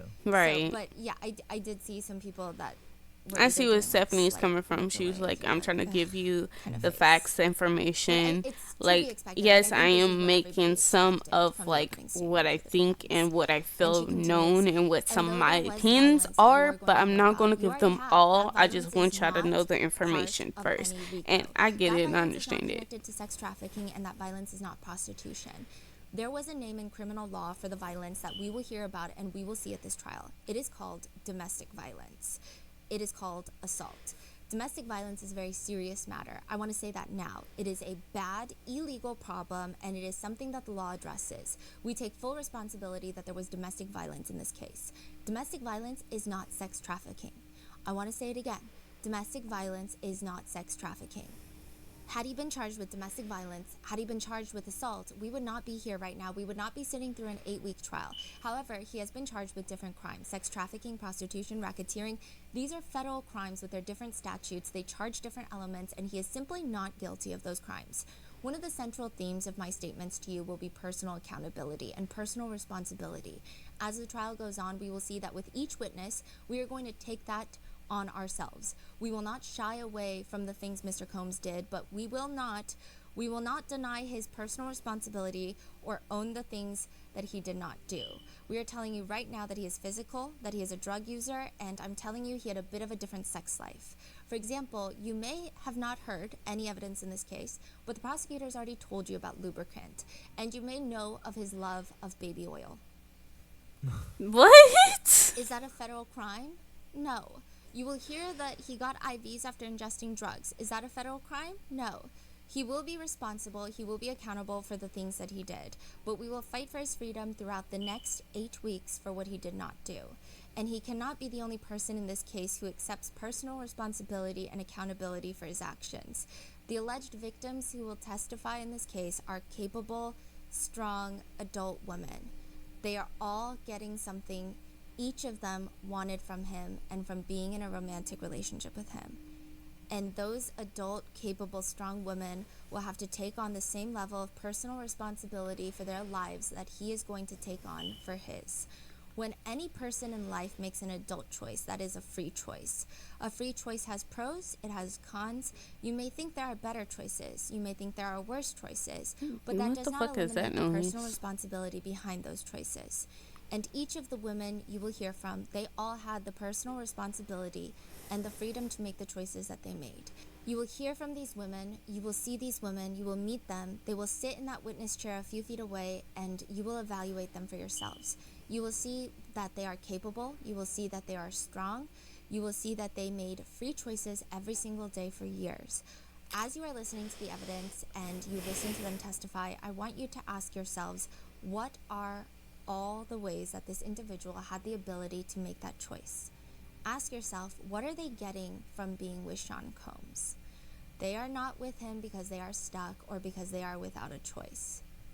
The government will try to show you that Sean Combs is the only one getting something from each of the alleged victims who testify in this case. But with each of these individuals, ask yourselves, what is this person getting? They are with him or they are working for him because they are getting something they want from being with him. Now, with each person, that something may be different, and it usually is, but with each person, they are all getting something. I have no fucking clue Combs what that is one noise of those is, men but that I'll like submit that's to you. annoying We as all shit. know. The evidence is going to show that he is somebody who never married, but he needed to always have a woman around. He's a many woman man. He has 7 children by Hello 4 to different women, any and he is new the kind of guy viewers. who is Just always to in give you a relationships. In content fact, he was always in warning, multiple this relationships. is But critically, talking. I'm gonna pause this real quick. This is talking about a very serious topic, so if you are uncomfortable, feel free to leave at any time. It will be talking about domestic violence and more sexual assault and more. Like, it's about the Diddy trial that's going on right now, and if you heard about like the crazy shit that man has allegedly done, then feel free to leave. I recommend do not stay if you are uncomfortable with the topic at hand. You can always come back an hour from now when we start reacting to ask content. We are finishing season 1 today. he was not always honest about the fact. And you'll find that even when women knew he was in multiple relationships, this would drive a primal jealousy in people. It would drive a lot of the choices you are going to see in this case. You will see that these women are strong, capable, and that they were in love with him. You will see that breaches of trust, infidelity, and jealousy are what drove the domestic violence you will hear about. You will see that alcohol and drugs played a major role in his temper, and the evidence is going to show you a very flawed individual, but it will not show you a racketeer, a sex trafficker, or somebody transporting for prostitution. So as we've said, you're going to hear from 2 women, wow. Cassie and Jane. This case is in large part about his sexual relationships with these two women, and you're going to hear that they went to private hotel rooms to engage in what I expect some witnesses at this case to call the swingers lifestyle, which is essentially just a fancier terminology for threesomes by adults. You might hear about his kinky sex or his preferences about sex that may make you uncomfortable and may not be what you like to do in your own bedroom. But you are not here to judge him for his sexual preferences. You are not here to judge him for all purposes. You are here to evaluate whether the government can prove beyond a reasonable doubt what they actually charged him with. They cannot. But as you evaluate the evidence in this case, remember that he is not being charged with being a flawed individual or having a flawed relationship. The defense states that Cassie started dating Diddy while he was still in a relationship with Kim Porter, the mother of his 4 children. Oh, wow. They state, after the two fell in love and started dating, she broke up with her producer boyfriend, but Combs, for his part, did not break up with Kim. He remained in a public relationship with her, and that is something that caused extreme jealousy with Cassie. He continued that relationship with Kim Porter until her tragic, untimely death from pneumonia in 2018. Regarding the hotel video where Cassie is seen in the hallway being assaulted, they say, this assault happened almost 10 years ago on March 5th of 2016. I expect that we are all going to see this video many, many times throughout this trial. You are going to see it later today, and I expect you to see it many more times throughout this week. You're going to see it a lot. But I want to start by saying 2 things. It's so First, what Combs sad. did to Cassie in that videotape is indefensible. It is horrible. It is dehumanizing. It's violent. It's virtually every bad word you can think of. And while it's dehumanizing and violent and terrible, the second most important thing is that it is not evidence of sex You can't trafficking. fully see It is everything, evidence but you of can see domestic some violence. of it. Oh my You will see that it's god. also evidence of the I've central thing never in this seen case, the which is video. jealousy. That's what the videotape will show you. So the defense states that what Like Diddy the really way that wanted he day grabbed was her the hair phone, in the and hoodie, that like DV what is the over the phone fuck, and not because bro? of sex trafficking. Further asking, what causes a fight about a phone? We can all use our life experiences to show us that. Phones keep the secrets of infidelity, and you will hear that there was another fight even later that year, again, about a phone. The defense states that the two of them stayed together for 2 years after that hotel footage, and the real reason that Cassie and Diddy break up, according to the defense, is that they were on and off for years. Finally, they break up because, according to the defense, Cassie was very jealous and broke up with Diddy and then started dating her now husband. And then eventually Kim Porter passes away, and the defense states that in November of 2018, Kim Porter tragically passed away from pneumonia. Knowing that Combs would be distraught and wanting to be there for him, she did everything she could to be there. She came to his memorial service at his home. She flew to Kim's home state of Georgia to be at the funeral. Don't lose the sight of the fact that amidst a breakup, all the way at the end of 2018, she flew to a funeral service to be there for him and support him and his family during this trying time of their lives. And at the service, at their home, Combs, to a group of loved ones, former employees and others, and to many people who on social media were paying respect, said, and I quote, "Kim was my soulmate," in Cassie's presence for everybody to hear. He said, "She was my soulmate." The end of the relationship between Cassie and Combs is important, and I want you to focus on the evidence of how and why it ended. When Combs publicly stated Kim Porter was his soulmate to all the people around him who were there, for the first time maybe ever, Cassie realized all the things she would not be. I expect many witnesses at this trial to tell you she wanted to be Combs' wife. I expect even she may tell you that. That is what she spent 11 years trying to get, and in one day it became very clear to Cassie she was never going to be that. And if she was never going to be Combs' wife, if she was never going to be the love of his life, then she would leave. And that is what she did, on her terms, her choice, for reasons that for her were the right reasons. The defense does state when she made the decision to leave, there were no repercussions, as the government hinted. She made the choice to leave. She communicated it to him, and then she ran into the arms of another man, which a lot of netizens felt like that part was Unnecessary but to continuing. say. Oh, Right. and side note, the defense states that the freak-off videos that they found were not on Diddy's electronics, but on Cassie's, saying you will hear that the government raided 2 of his homes. You've already heard that over a year ago. They seized countless electronic devices. The only freak-off videos you will see or hear about at this trial came from her devices that she kept for 5 years. So when the government talks about power and control, who had the power? Who had the control? Who? I guess they're hinting at maybe Cassie has the power because she has those videos and Which don't make sense. could blackmail Diddy. What?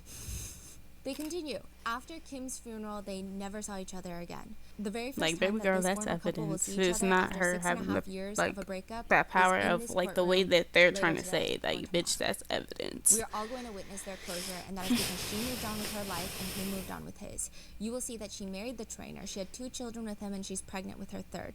And Combs also moved on with his life. As for Jane, the defense states that you will see her jealousy on full display at the trial, and you will see that she was willing to engage in these nights with Combs, and then she would be on social media after, and she would see that he was with another one of his girlfriends, either out at dinner or traveling, and she would send messages of regret afterwards. They state these were born out of jealousy, which was the root of their troubles, and regret does not mean that she was coerced. Her Like, they jealousy just drove blame her it to make all the on moves that she jealousy, made. and that's They also insane. go on to allege and state that Cassie was living in her parents' home when she filed the lawsuit against Diddy. They're kind of insinuating that she had financial troubles, and that's why that she didn't go to the police and went to sue him instead.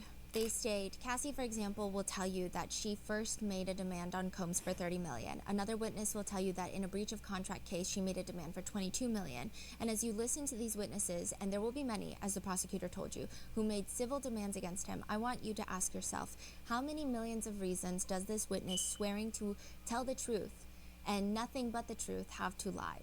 How many hundreds of thousands of reasons does this witness swearing to tell the truth and nothing but the truth have to lie?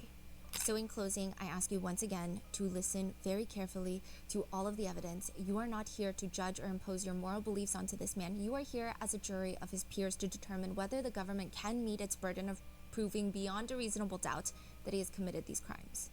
So one thing that's very interesting to note is that prior to all of this, like prior to opening statements, Mark Agnifilo and Comey, so the lead prosecutor, they were in the robing room with the judge. So this is not in the courtroom, but it's still on the court transcripts as public record. But Mark is requesting on the record that he, to summarize it, he wishes and hopes and is requesting that Cassie is already seated at the witness stand before the jurors come in.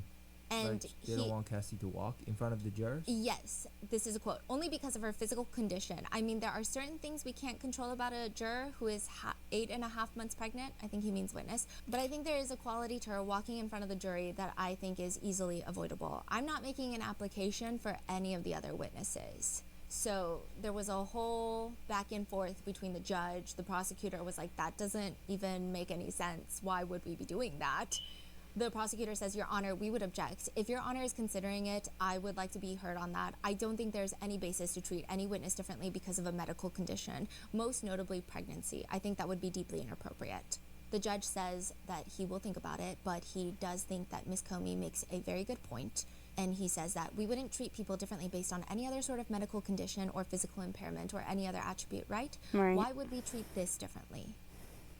And Mark says there is a prejudicial quality. Pregnancy is a beautiful and wonderful. It also is a source of potential sympathy. And the judge is just like, they're going to see the witness. You know, like they're going to see the witness. Like, what do you mean? Are you, that doesn't make any sense. Like, what are we trying to achieve? So at this point, I think Mark might try to find support to plead his case to make sure that Cassie is not like walking to the witness stand in front of the jurors. That's so Which that don't interesting, make right? sense They're because saying, after hey, like she we says don't what she wanna- needs to say, we she's don't gonna want people to see the visual English. of her She's and still feel gonna have to something. literally get up and Okay, walk so away, the defendant comes no out matter right what. next So like, to, the defendant chair, and they're then the still gonna jurors see come out her. the other That door, don't make right? sense. And they all stay in that side of the courtroom. The witnesses, they come in from the door that we come in from, the double doors behind us. So it's like not saying that I agree with this. I think Cassie should do whatever she wants to do, right?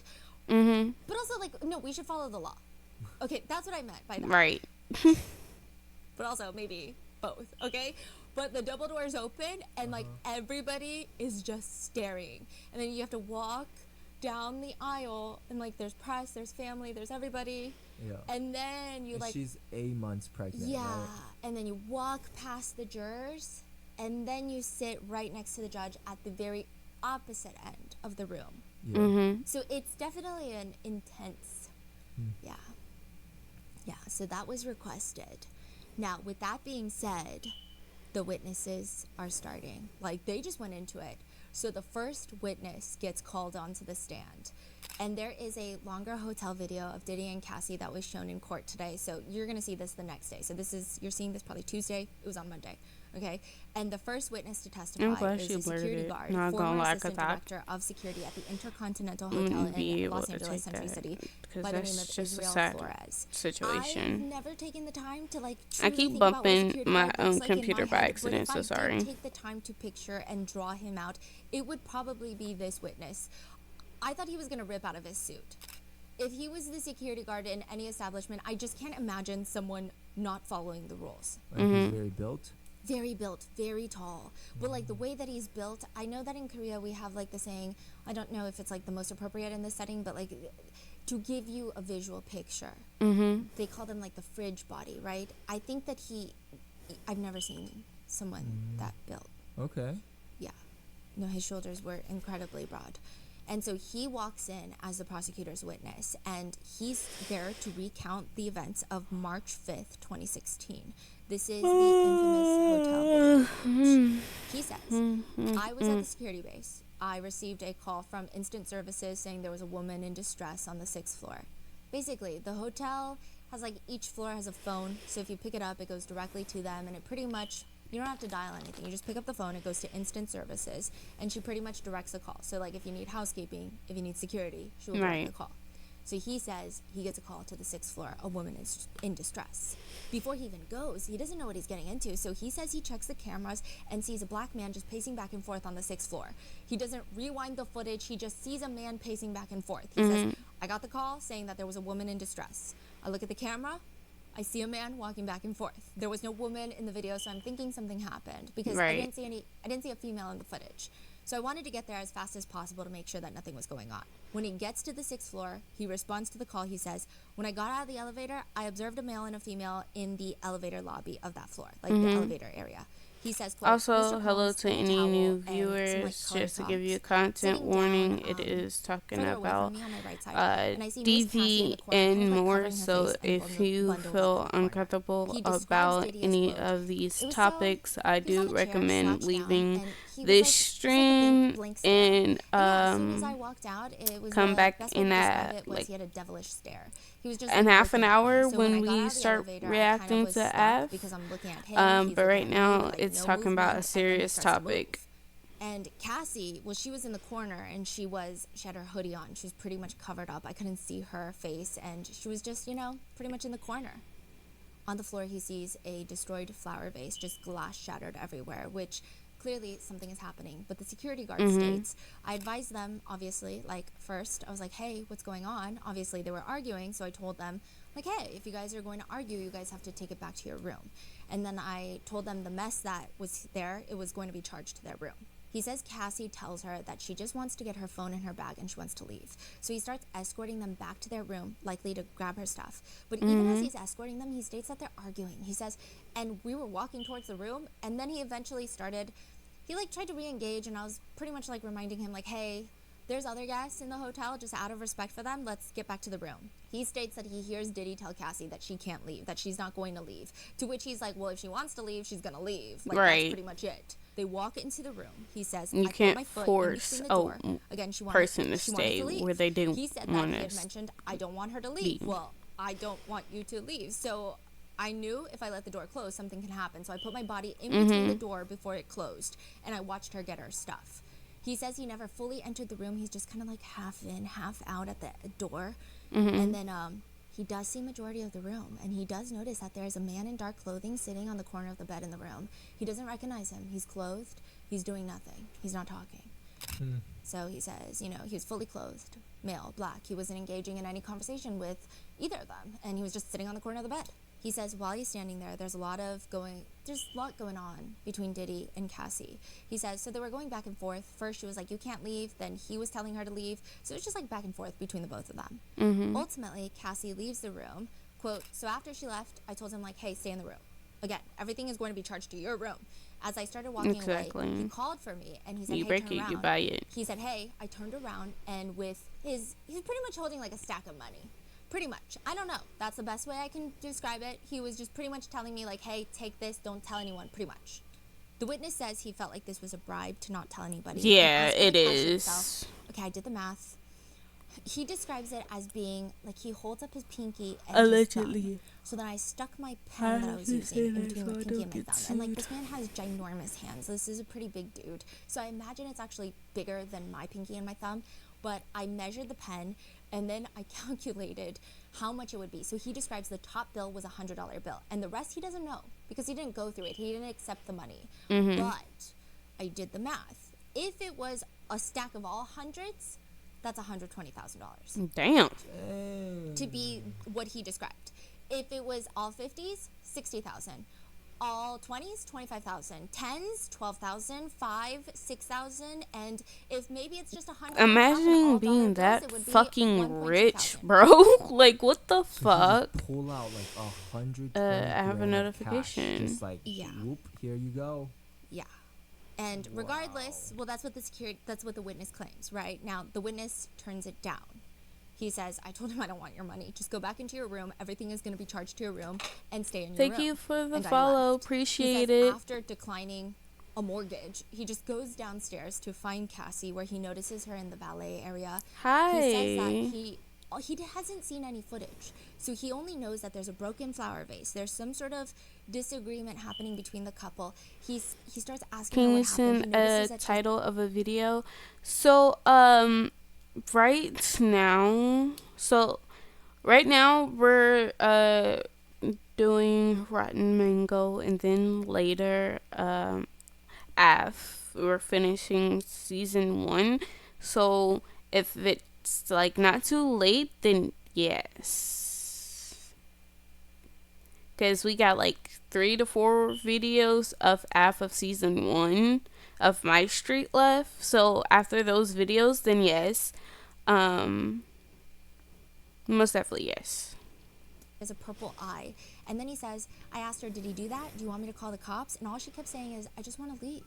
After speaking to her, she didn't respond to any of my questions. She was just saying, I want to leave. I want to leave. And when I offered her, like, hey, the cops can go to the back of the building. Nobody's going to see. She just kept saying, I want to leave. So there was no victim there. Obviously, nobody was pressing charges. And then by the time I did draft up the email, everybody was gone because Mr. Combs had already left. So when she leaves from the valet area, sad, he goes bro. back up with his manager to talk to Diddy.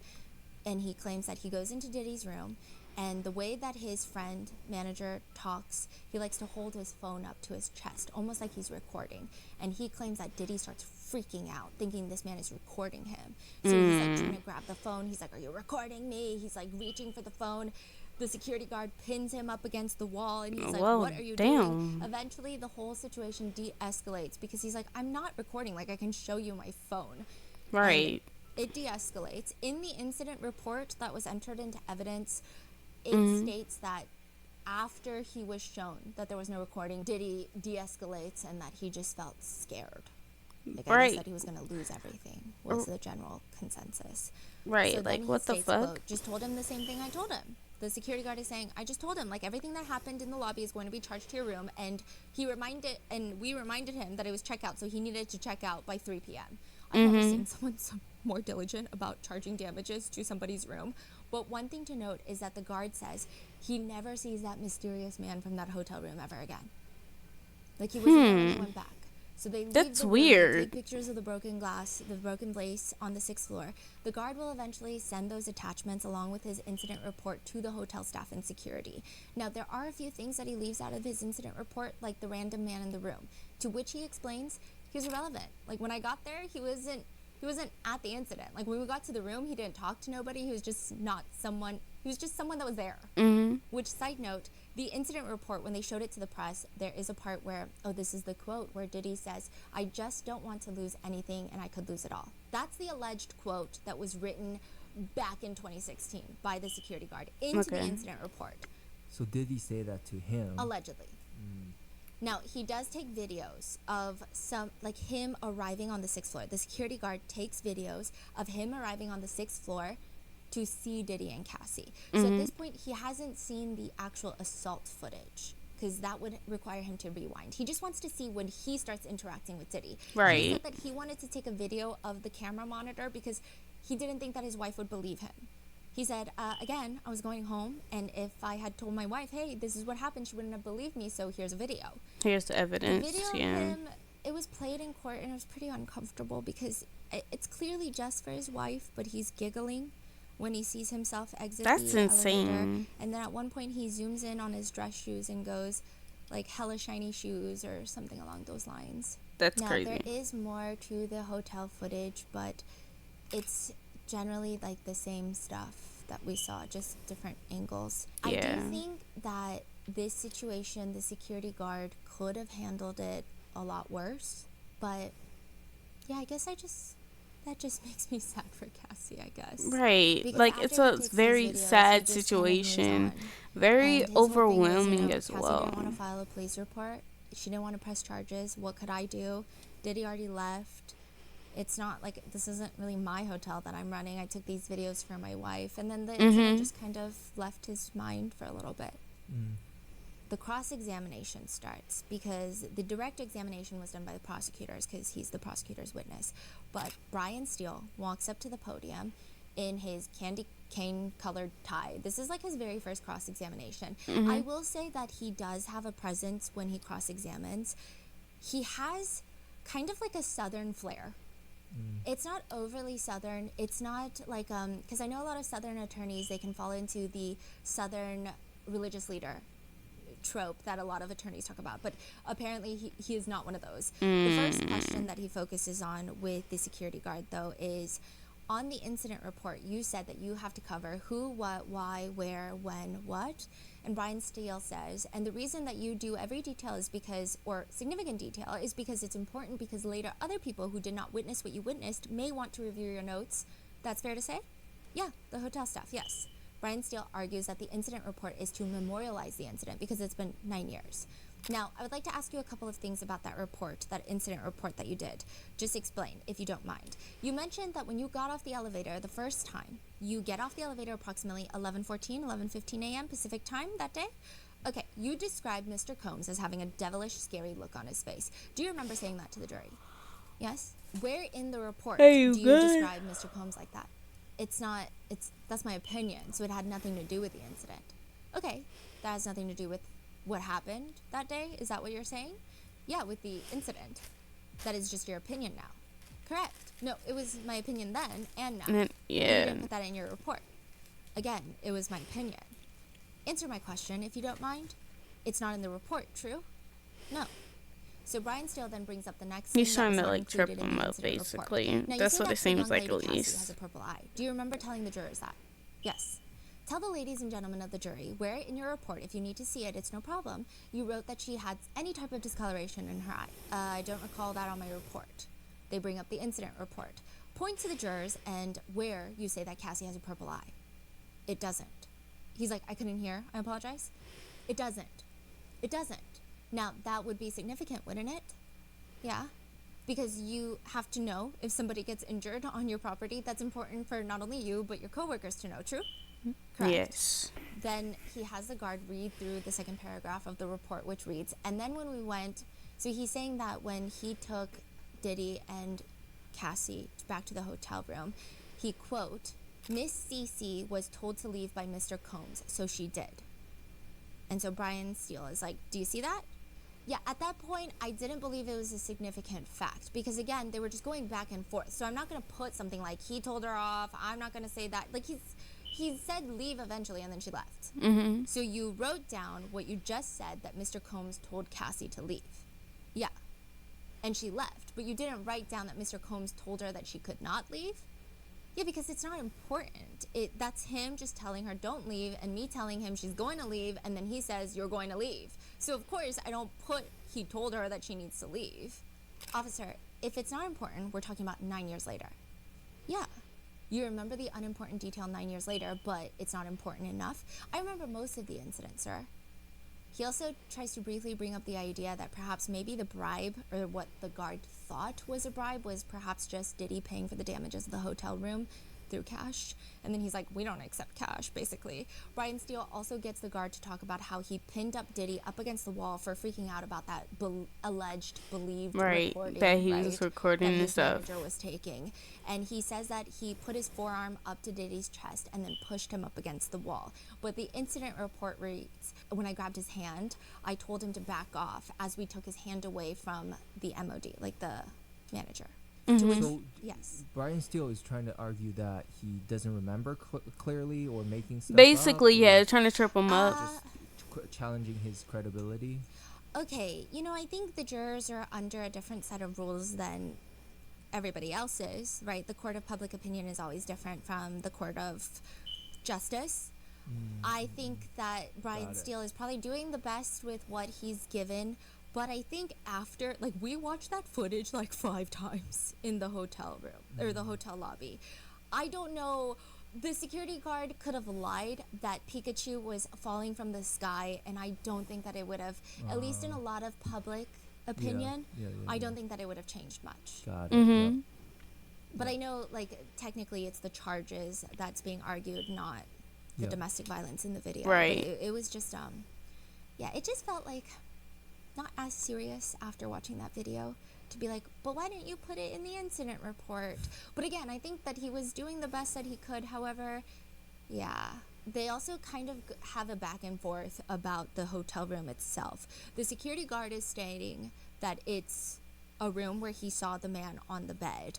Brian Steele is stating that it's a suite with the living room, so he wouldn't have been able to see a man sitting on the bed if he was only half into the room, because there's another door that leads into the bedroom. The security guard is saying it was a pull-out sofa then. And it's just like this back and forth, and then eventually Brian Steele is like, did you realize that this was a presidential suite in that hotel? And it felt like a very big moment where I was like, oh my gosh, it's a presidential suite. Something's about to happen. And then the security guard just hits back, like just quip. Presidential suite on the 6th floor on the corner? I don't think so. And then we just like never go back to the presidential suite. It irks me so much. I tried calling the Intercontinental Hotel. They're closed because I'm like, I need to know now if it's a presidential suite. I don't think it was.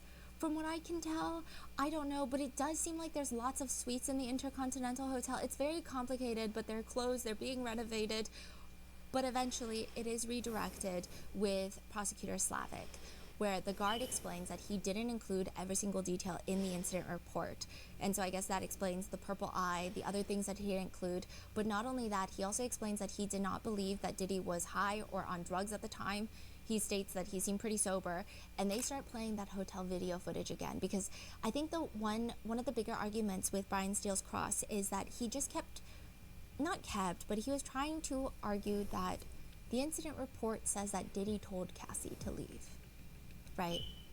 And the prosecutors, they go up, they start playing the video, the hotel footage where Diddy grabs Cassie by the hoodie, slams her down, stomps on her.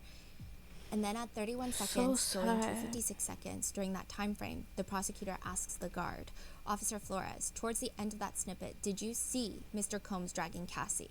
Because I don't know if you recall, but he was dragging her. Yep. Yes, ma'am.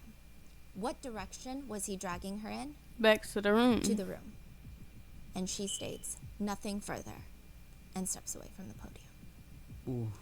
And that is the first witness. So I know you guys are probably hearing about the second witness that went up and testified. He was someone that participated in the so-called freak-offs with Cassie and Diddy, and he's been testifying, and there's been like a lot of salacious stuff that's been coming out and a lot of like headline snippets of his testimony. We're gonna do that tomorrow because his cross-examination hasn't been completely finished, and I feel like it's only fair to show both, if possible, at the same time. And then I also know that Cassie is testifying, so yeah, stay tuned for that. Let me know in the comments, what are your thoughts on the first witness? Do you think that it really mattered much? And also the opening statements, I do think a lot of people are upset by both parties. I feel like the internet is upset by the defense's opening statement, which was to be expected. I think a lot of people inside the courtroom like kind of expected that, but then were kind of disappointed because a lot of people had high hopes for the prosecutor's opening statements. I don't know. What are your thoughts? Leave it in the comments, and I will see you in the next one. Dang. I love Stephanie Sue and I love her storytelling, but this shit too sad. I don't think I can. I don't think I can keep up with the DD situation because like that shit's so fucking sad, bro. Also, if Ship, if you're still here, I also have a Discord, and you can put recommendations there as well to videos that you would like to see. So yeah, we gonna take a little break real quick. We gonna take a little break. So if y'all need food, water, snacks, whatever the case may be, bathroom, because we've been here for an hour, go right ahead. We gonna take a little bit of a break because one, I need to sneeze like so bad. I need to sneeze so bad. I need to blow my nose. My allergies are acting up. Like it's terrible over here. So, yeah. Be right back, y'all. BRB. Let's go to that screen real quick. We're gonna put the chat over here too. So, if anyone decides to chat while we're going, then there you go. Yeah. Be right back, and I might put my dog in the dang cage because she's just like laying here like sleep and stuff, and like she like to lay on me too damn much.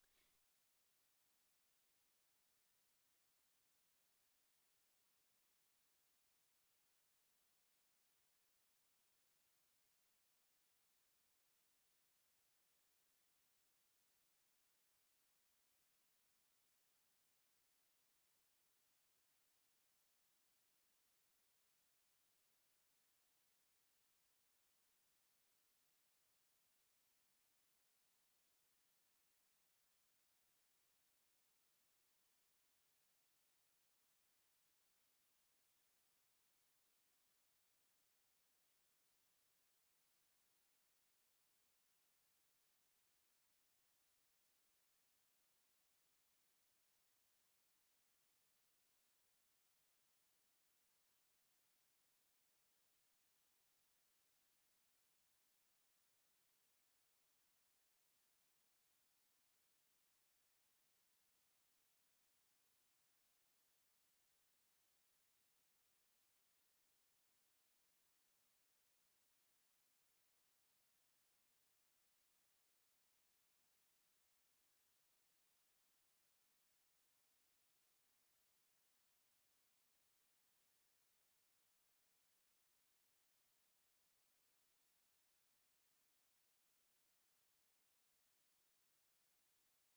Okay, we are back, y'all. So if we don't have any like recommendations for any shows or anything after we finish the APHMAU series today, then I'm gonna end the stream after the APHMAU stuff. But if we have any recommendations, then we'll do the recommendations. Cause I'm starting to get hungry, very very hungry. So yeah. So if y'all have any recommendations that you guys want to see and watch, please tell me now. Cause if not, I'm in the stream after these 3 to 4 videos so I can cook. Cause I'm starving. I would go puff me or DoorDash me some food, but I am too broke for that right now. So if y'all have any recommendations, please let me know.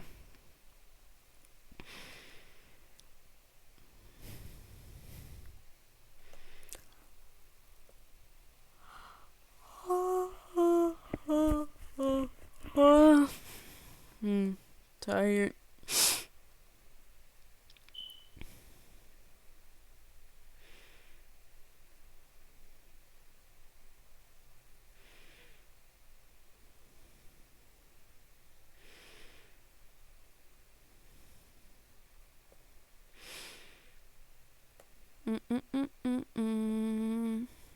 Alright, let's get started, y'all.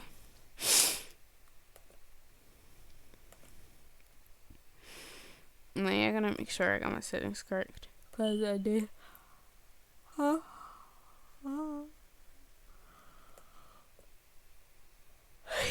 shit. I did change them, so. Alright.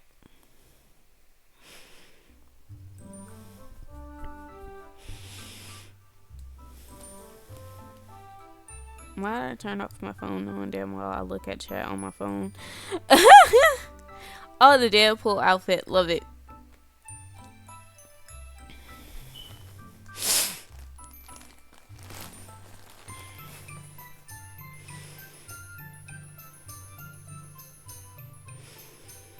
We're here.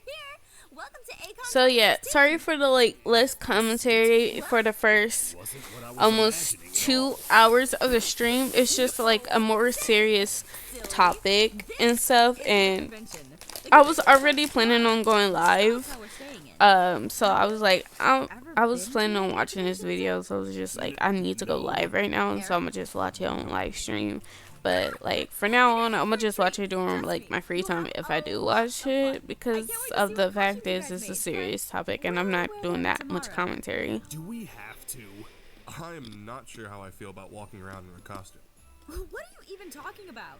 You walk around with your shirt off the majority of the time. Are you looking at me? Right. Of course I mean... Right, Aaron. Put on a shirt. What are you even talking about? I'm sorry if you hear me snacking. Sorry, I got some crackers. I'm hungry. Of course I mean, no. No. I don't mind. Should I leave you two alone? APHMAU-senpai! Wow, is APHMAU-senpai okay? Your face is burning bright red. Kawaii-chan, I've never been so glad to have you interrupt. Does APHMAU-senpai need some water? No, I'm fine. I'm just glad to see you here at the anime convention. I've never seen her act like this. Because she's What are you doing flustered. to her, Aaron? Just admiring her cuteness from afar. What did you say? He said nothing. Don't worry. I said she was cute. No. You're not helping Aaron. APHMAU-senpai was cute. Is Kawaii-chan okay? No. You might want to cover your ears now.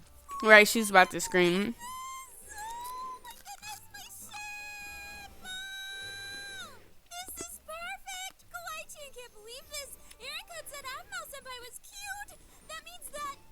Wait, you two are here together? Is Aaron-senpai staying in the hotel room with us? Yes. Mm-hmm. He and Zane are staying with us. Just how many people are staying in this hotel room? Quite a few. Everybody. We have a giant hotel room, and we've invited Garth, Lawrence, Travis, Caitlin, Lucinda, Dante, and a few others. So the entirety of the MyStreet. We normally room together for every convention we've been to before. Don't worry, it's fun. It's like a giant sleepover for 3 days. Speaking of which, everyone else is coming here soon. APHMAU Senpai, are you cosplaying this year? As usual, I just need to put the finishing touches on my costume today before the con starts tomorrow. What? APHMAU Senpai hasn't finished her costume yet? Unfortunately, no. I had a lot going on. Yeah, she been busy Well, if all else pretending to fails, be we Zane's can all get APHMAU girlfriend, Senpais. I'll be from work and having just put friends counters on Aaron my since head. they was kids, Then I dealing just with need Travis Kawaii-chan. chaos, Oh, dealing right. with Lawrence and Garl's chaos, Vad's too, everybody's Speaking chaos. of which, how do you hide your ears and tail when you cosplay? Oh, good question. Kawaii-chan gets that one a lot. Well, first... wait a minute! APHMAU Senpai is just trying to change the subject so that Kawaii-chan won't ask about Aaron-kun. Mm-hmm. Exactly. No! No, I would never, Kawaii-chan. We can talk about Aaron all we want. It's just... Oh, is that two Naruto cosplayers over there reenacting the scene between Naruto and Sasuke when they kiss?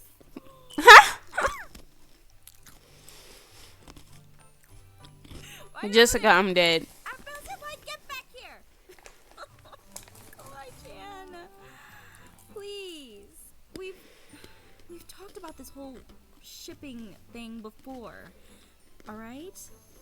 Kawaii-chan knows we have APHMAU Senpai, but she can't help it. She just wants to see the world fall in love.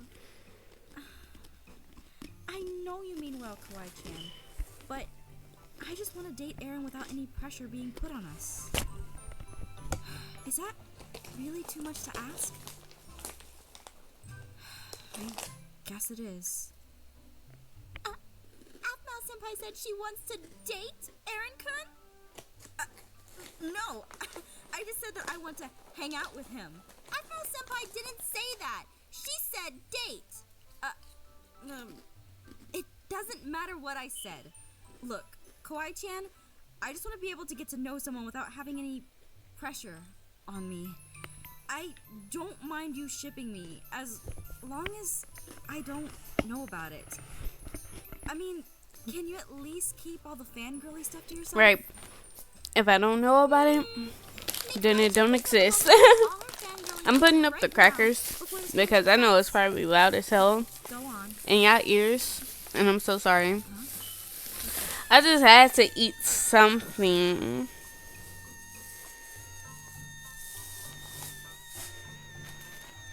Kawaii-chan, are you mentally sane, girl? Feel better, Kawaii-chan? Phew, yes.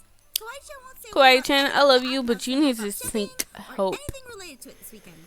Please Good. seek I'm glad. hope. Hey. Oh my gosh. Sorry, I didn't see you there. Would you prefer I grab your hips next time before I approach you? Aaron, not you trying to be smooth. Ooh. Is Kawaii-chan okay? No, she's not. So, are we just going to stand around here in the lobby, or are we actually going to check in? I think Kawaii-chan already checked in. Kawaii-chan sure did. She was just waiting for everyone else to get here. But since you guys arrived early, we can go on and head to the room. Where are your bags? We had checked our bags outside, so they should be going up to our room pretty soon. Great. Then follow Kawaii-chan to the room. All right, let's go.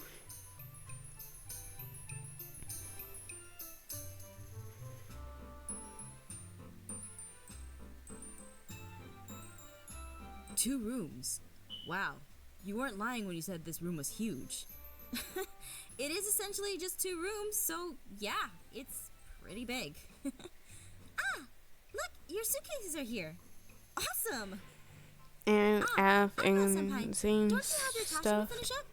Oh, that's right. True. Yeah, let me show it to you. Who is she let's supposed to be see. again? Because I don't forgot. Please do.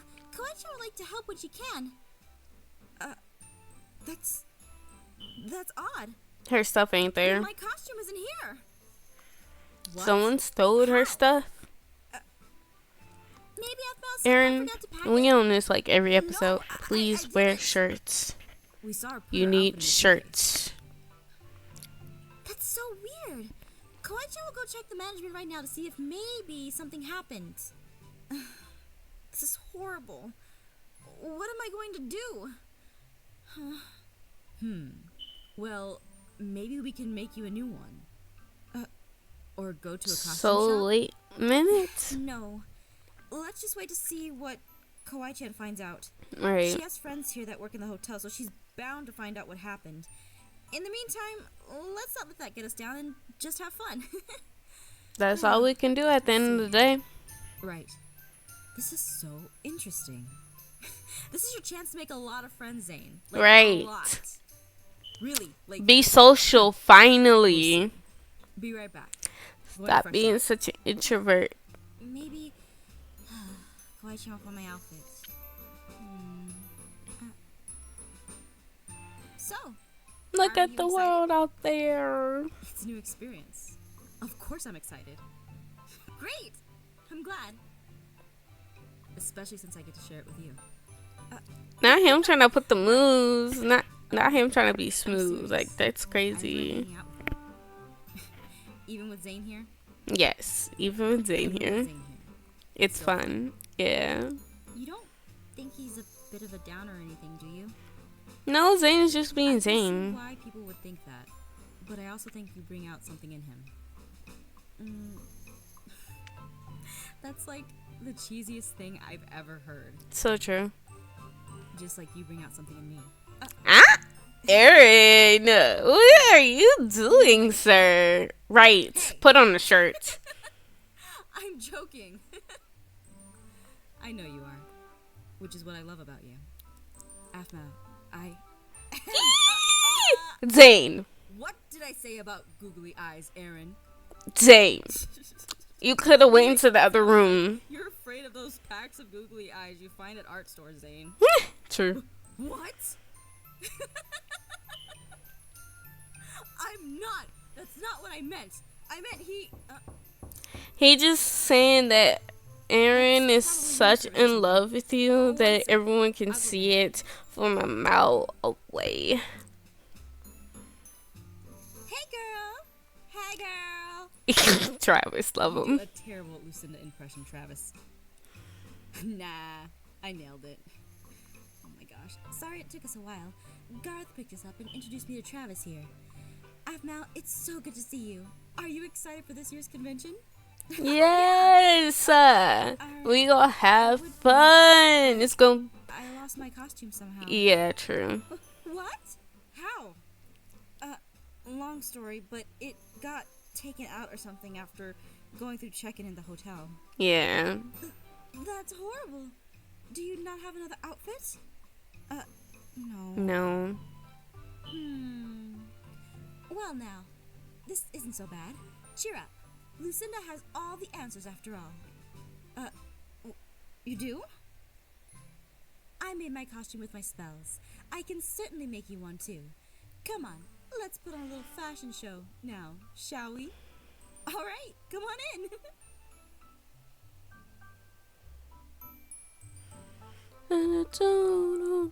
All right, hold still. Here we go. Wow. That's the skirt I was talking about. Do a twirl, APHMAU. No. Out of the gutter. Right. Deserved. Well, it does look nice on you. I don't think it's your style. Here, how about this? Hey, Gareth, look. It's from that game you used to play when we were kids. What was it? Digimon? Not Digimon. That's Again with crazy. that filthy mouth. Let's face it, Digimon was better. Nuh-uh. Yeah, huh? Not them, bruh. Do you ever learn? No, he doesn't. He gets smacked so many times in the series. You lose Outfit even from? Aaron. Not sure. It's from My Aaron. spells are losing power right now. We're just gonna have to let them recharge for a bit. Weird looking outfit. How do you You even wore see it. with that mask on? It looks. Don't even. Travis, you about to get body slammed, bro. You're adorable. Thanks. Wait, what? I said you're adorable. And quite handsome, I'm at. Me? Lucinda. Okay. I think I might have hit my head too many times because I swear this babe said I was handsome. Yes, you are, Travis. You just a pervert and a stalker sometimes, but you are adorable. Don't get that wrong. You are a cutie pie. Travis is going to treat me to lunch. I am? But also, Come on. a way to get a free meal, baby. Sure. Free food. Did that just happen? Yeah. Did not see that coming. Speaking of food, I am so starving. Come on, It's crazy. Let's play video games or something until tomorrow.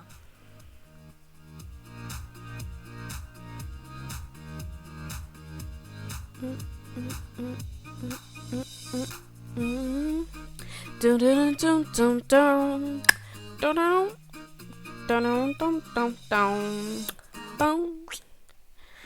Yo. Episode 34. We got literally one more episode left, y'all.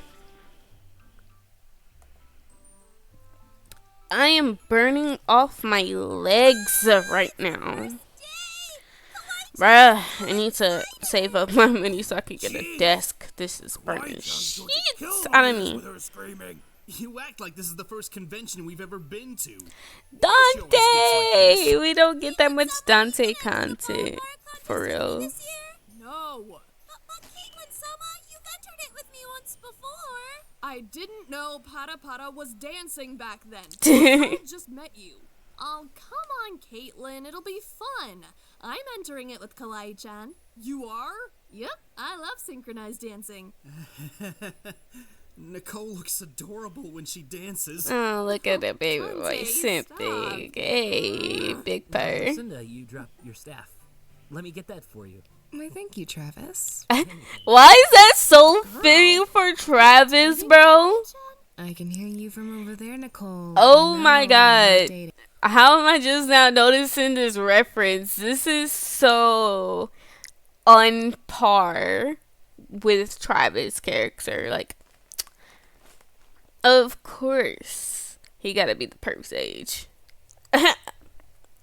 May his character rest in pieces, bruh. He was the GOAT. But I think Travis is really adorable, and if he plays his cards right, I might give him a chance, or even better, a kiss. Ooh. What? How could you give a creep like that a chance, let alone a kiss? Creepy Right. right. You're talking to a witch here. Plus, look at his cute little cheeks. Get your Look hands at off him. his cheeks. Yeah, look at the cuteness. Yeah, Caitlyn being jealous. Yeah. She was like, girl, you making moves on my man. Back up. I'm trying to save you. You know, Caitlin, you can't have Nicole, APHMAU, and Travis to yourself. Right. You're going to go crazy and do something silly if you keep your emotions bottled up. Shut up. You know, I would think you were cuter if you just admitted your feelings. That's it. Lucinda, fight me. Bring it. I love their banter, bro. What is taking her so long? She probably got stuck in the toilet or Hello, something. how are As long ya? as she's taking, she's probably drowned. I can hear you guys, you know. I'm almost done. You can blame Gareth for making me do his hair. Forever. No, because Gareth is a perfectionist for real. So, Aaron, I've been meaning to ask you, how did you meet APHMAU? How did I meet her? She never told you? She hasn't. Has she told you how she met me? No, she hasn't. But based off of what your mother was saying, I imagine that you two have known each other since you were little kids. Yeah, but we Oh, never really hung shit. out until we got older. Logged off the There's more to chat. it than that, but I was curious about you. My day's going well. How about I've known of her yourself? since middle school. Then, Done. What do you guys think? whoa, you look beautiful. She really does. Aw, thank Got you the men guys. smitten. You guys are beautiful and gorgeous too. What was that? Oh yeah, that's Caitlin And Lucinda. They've always gotten into these like brawls at cons, and it's kind of an expected tradition that something crazy happens between them usually. Yeah, it's weird. Those two fight a lot, don't they? Yeah, it's their banter. They've been like that. They've been like that forever. Jeez, as long as I can remember. Yeah. It usually is always a friendly rivalry, though. Lucinda really knows how to push Caitlin's buttons, like, a lot. Yeah. She does that to get a reaction. Yep. And I love it. Where am So I? now what do we do that we're in Damn, my costume? shit just disconnect from the damp. We usually go and enjoy the convention. Please, what's going obviously. on? Why There are a ton of is my activities and phone panels to attend. disconnecting Plus, there's from photo the shoots, chat? and Kawaii-chan I need to usually see the hosts chat. those. Oh, and yeah, before we head out, I only got one try computer. To be really careful Come on now. about agreeing to Why you playing? anything Kawaii-chan might try to pull you into.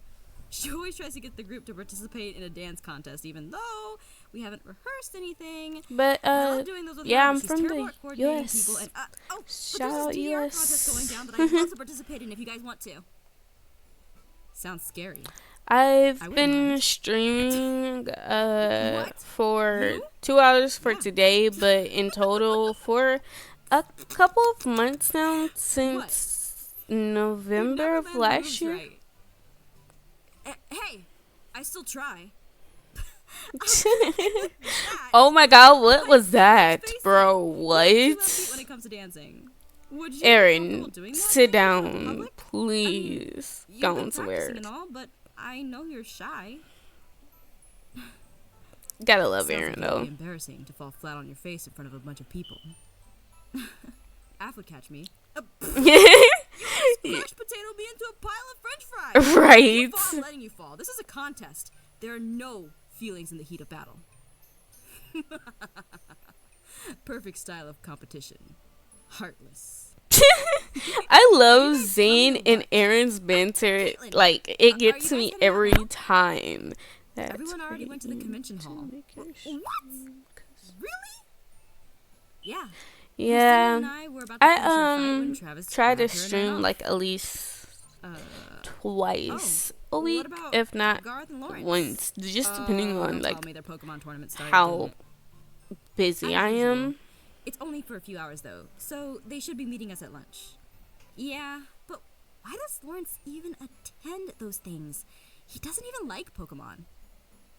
The same reason I entered the dumb singing contest, to beat Lucinda at her own game. I love them, bro. You and Lucinda just like need to kiss. Yeah, there are going to be You guys always fight. No, because true they Maybe this do. year you guys can actually get along. Yeah, there are going to be a lot of projects that's going to be happening. But if she provokes me So one more there's going to be time, some updates. I'm trying to get some people to draw some stuff for the channel. I'm trying to get a lot of things situated for the channel. I'm slowly doing stuff one at a time because I'm broke. That show is for babies. Hopefully I'll find it first. I heard that. Yeah, I'm trying to. It's just order for like that to happen. I need like more money, and right now I'm not working as much as I would want to, so I'm trying to like save some money off to the side for the channel, so we can get bigger and better projects, and just trying to get like things set up for like this channel. Stop hiding your feelings. You can fangirl all you want here. Yes, Caitlin, fangirl. I won't tell anyone, baby. Literally tells thousands of people on the internet. Well, I love that Caitlin. was different. She always like try to keep everything Caitlin has to always been herself. one to hide her emotions, but Mhm. she definitely shows them with her actions. Yeah. You tend to attract those kinds of people who hide their interests. The Power Rangers and the yeah, Deadpool. you're right. Yes, childhood. The Green Power Ranger. Ah! What? Oh my god. Me and my brother used to watch the Power Rangers all the dang time. Guitar. That was like one of our like getting along type shows. Like we would not fight nothing if one of our shows that we had in common were on. Like mwah, loved it. Ooh, My Little Pony. Love that. Makes me laugh. I know what you mean. Oh yes, sure. I am also on Instagram. I am I'm a girl play 12. So you can show me your stuff there. Also, I do have a Discord. Then I guess this so you can also put some of your stuff in the Discord. You carry a sword around with you? For moments like this. Fine. I guess I have no choice. Hey, look, everyone. These guys are about to have a foam sword duel. Let's watch. Fight.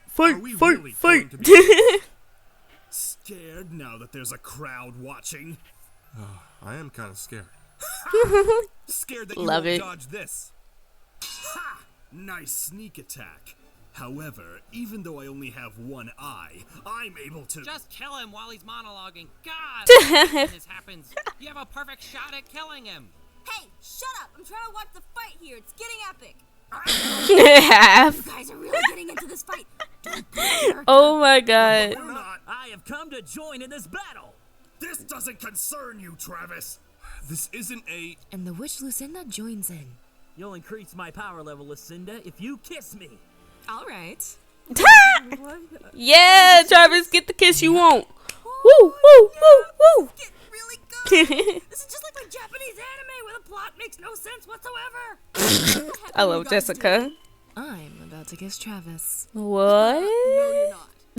And why not? Because he doesn't deserve a kiss from you. Plus, you're terrible at kissing. Excuse me, but I am amazing at kissing. Because I have a potion for that. Let me show you how it's done. I'm a little bit tired of talking over them. So I'm gonna pause it real quick. My Discord, I'll put a link to my Discord in a second. Also, I think I should have it linked on Twitch as well. But if not, then you can always just go to my YouTube and there's a direct link to my Discord there.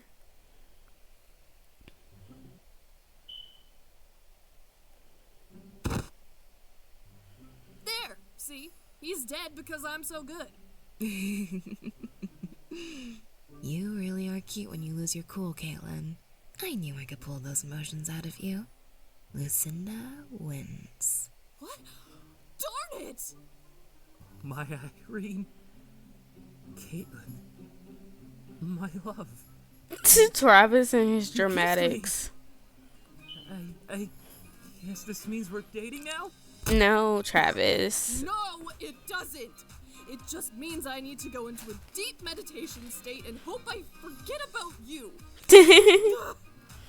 Wow. Caitlin, girl, it's gonna be fine. It's gonna be okay. Was a thing. Was that a sign the world is about to end? Probably, because Caitlin showing her emotions. Yeah. Oh my god. Now come on, let's keep looking around.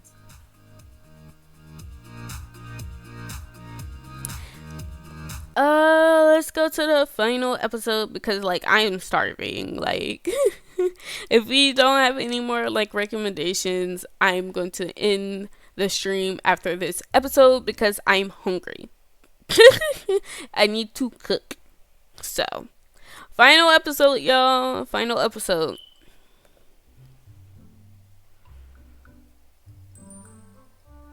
Kawaii-chan, are you guys ready?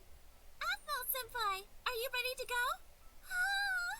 APHMAU-senpai looks so kawaii in her new costume. Aw, thanks, Kawaii-chan. Gravity Falls. Your Aww. costumes always come out so perfect. The attention to detail is amazing. Kawaii-chan lives and breathes anime conventions. Now that today is day 2, we have to make the most of it. I just realized that Muaika is not voice acting Koei-chan right now. I was like, wait, who's this? There was this one thing with... Don't even APHMAU. Caitlin, you have to admit it was really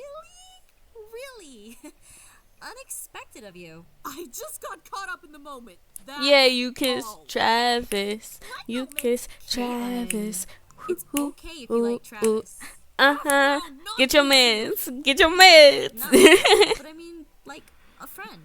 I know he's really weird around women. No, because true. Travis can have some He's a nice stalker, moments. he's a pervert, and he's a away, lovable character. talking to him or maybe But even boy, have hanging mercy, out you need to and sit down and have a getting to damn know him. time. Did something happen between Caitlin-sama and Travis-kun? Sort of. I don't need this right now. It's bad enough Nicole got food poisoning yesterday and had to leave, but she left with Dante taking care of her. Fine, you know what? I'll hang out with Travis today. Really? Yeah, I meditated on it last night, and really, the whole kissing him thing was immature of me to do. I'm gonna go meet up with him and apologize. Hey, at least she's taking responsibility. Travis wants an apology for that. True. I get what you're saying. She's being mature about the Next situation. Time, don't let this friendly rivalry with Lucinda get under your skin, okay? I won't. Now I'm headed down to the con. I'll meet you guys there. Oh, Kawaii-chan will follow Caitlin-sama. You know, Kawaii-chan needs a partner for the Para-Para dance contest now that Nicole is out. Fine. Buy me lunch and I'll do it. Really? Right? Glad to see Caitlin coming around. Free food is the best thing ever, I swear. Free food. You look beautiful today. Ugh. No. Oh, he's her favorite character from Fairy Tales. But? Oh. No, that's something Travis would say. It's kind of creepy. No, Also, because true. You're beautiful. Wow. I didn't think you were that conceited to say that. No, that's not what I meant. Uh-huh. Mm-hmm. Well, you do look beautiful in that costume. That's something I should be saying to you. Oh. It's just a sweatshirt. So, what are you doing Them out here? flirting is He's adorable. waiting for you and I Zane. just love it. He's taking forever to get ready. Yeah, he is. I just talked to him, and he said he's almost ready. APHMAU, you really do look beautiful. Hey, I'm not done with this joke. I mean it. No, he's being I honest. wanted to ask you about Zane. He really cares about you. Yeah, he's the best buddy. He does. He's the best He friend. considers me his best friend. Mm-hmm. And I honestly think he's afraid of losing me, but... Ah, there you are. For a second, I thought I love it how they're gone to the convention twins. without me. Literally, Gravity Remember, Falls. Zane, Love it. I would have told you first. Even if those cupcakes are making it hard for you to get into your costume. I'm just joking. You're fit, bruh. Don't worry. Aaron and I would You're never fit, take off without bruh. telling you. Oh my god. I know you That's would, crazy. APHMAU. Him, on the other hand. I wouldn't either. Sure. I know you're just waiting to steal her from me. I'd ask you first. Whatever. Oh, calm down, you two. You guys got along so well yesterday. I know we're all cranky because we stayed up so late last night, but let's just go to the convention and have fun. Come on, there's some ponies I want to check out. My little pony. Dun, dun, dun, dun, dun, dun, my little pony. I've already bought so many. I swear, I'm gonna go broke doing this. No, because You can always feel you stop, on that. You know. True. And let your But like collection the be bigger than thing mine? is, Never. it's My Little Pony. What Right. was that? It's My Little Oh, Pony. Nothing. Mm-hmm. So, Aaron, how big is your pony collection? I just have one. What? She gave it to me. Oh, really? Why the heck it sound like Which somebody at my door? The one that reminds me of him the most, obviously. I'll check it after the stream, by the way. I actually can see that. Yep.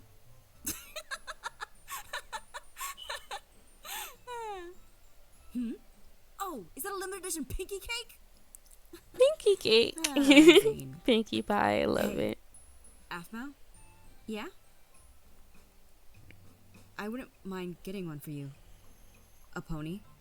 You don't Aww. have to. I can't wait until we start season 2 next week so we can see the couple be a couple for real. I'm so excited, but also we get mama. Rate this event. We get mama. That's all. Literally, Your we gift get is coming mama. with me. And I just love her antics. APHMAU, that pony was nothing new. I could have told you that. You can tell from here. Whatever. What? Did I interrupt something? Yeah, No, but not it's really. nothing. They're just being adorable, that's all. I'm watching your eyes. What What's that mean? Right. What you say, brother's eyes are going somewhere that it's not supposed to go? Huh? Hey, APHMAU, over here. Hey. Travis, Dun dun dun looking dun fine, dun. lady. Dun. You know, I Dun was dun dun wearing a dun dun sweatshirt with dun. legs.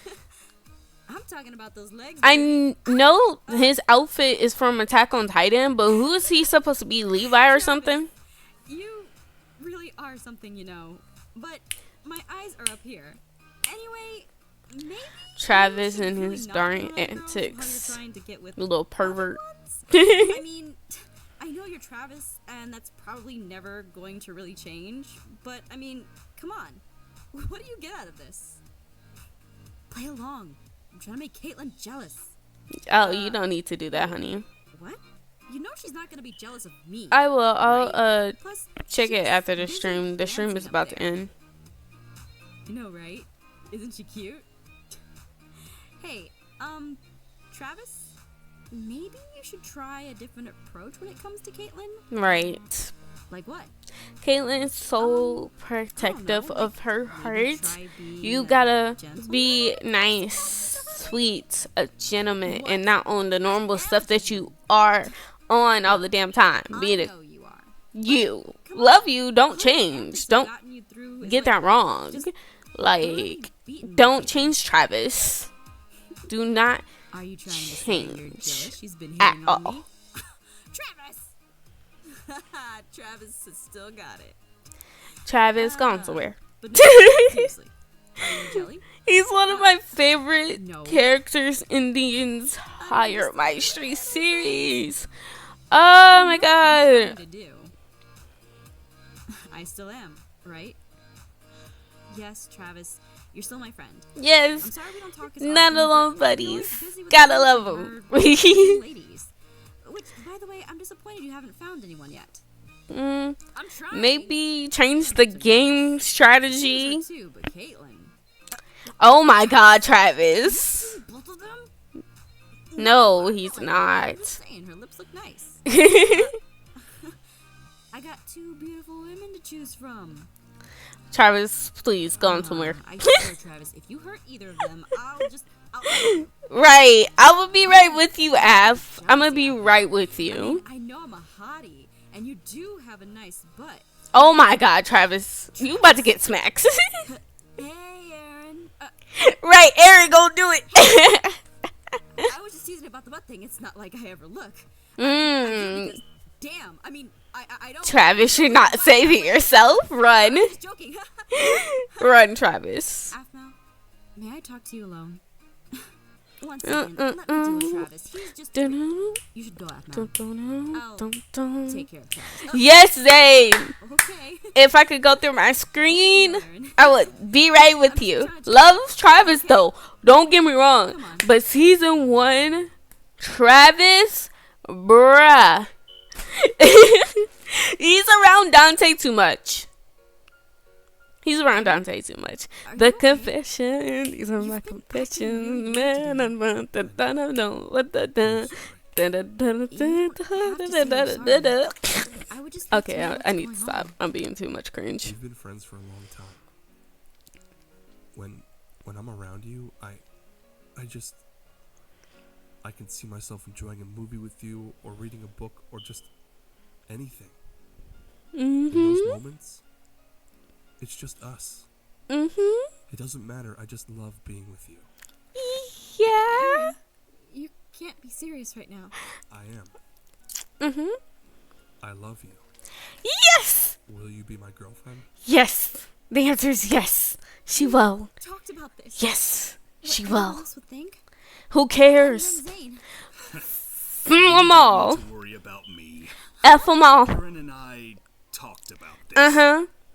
Who cares about people's opinions? As long as you in love with that man, that's all that matters. Forget the whispers. Forget all that. In front of APHMAU.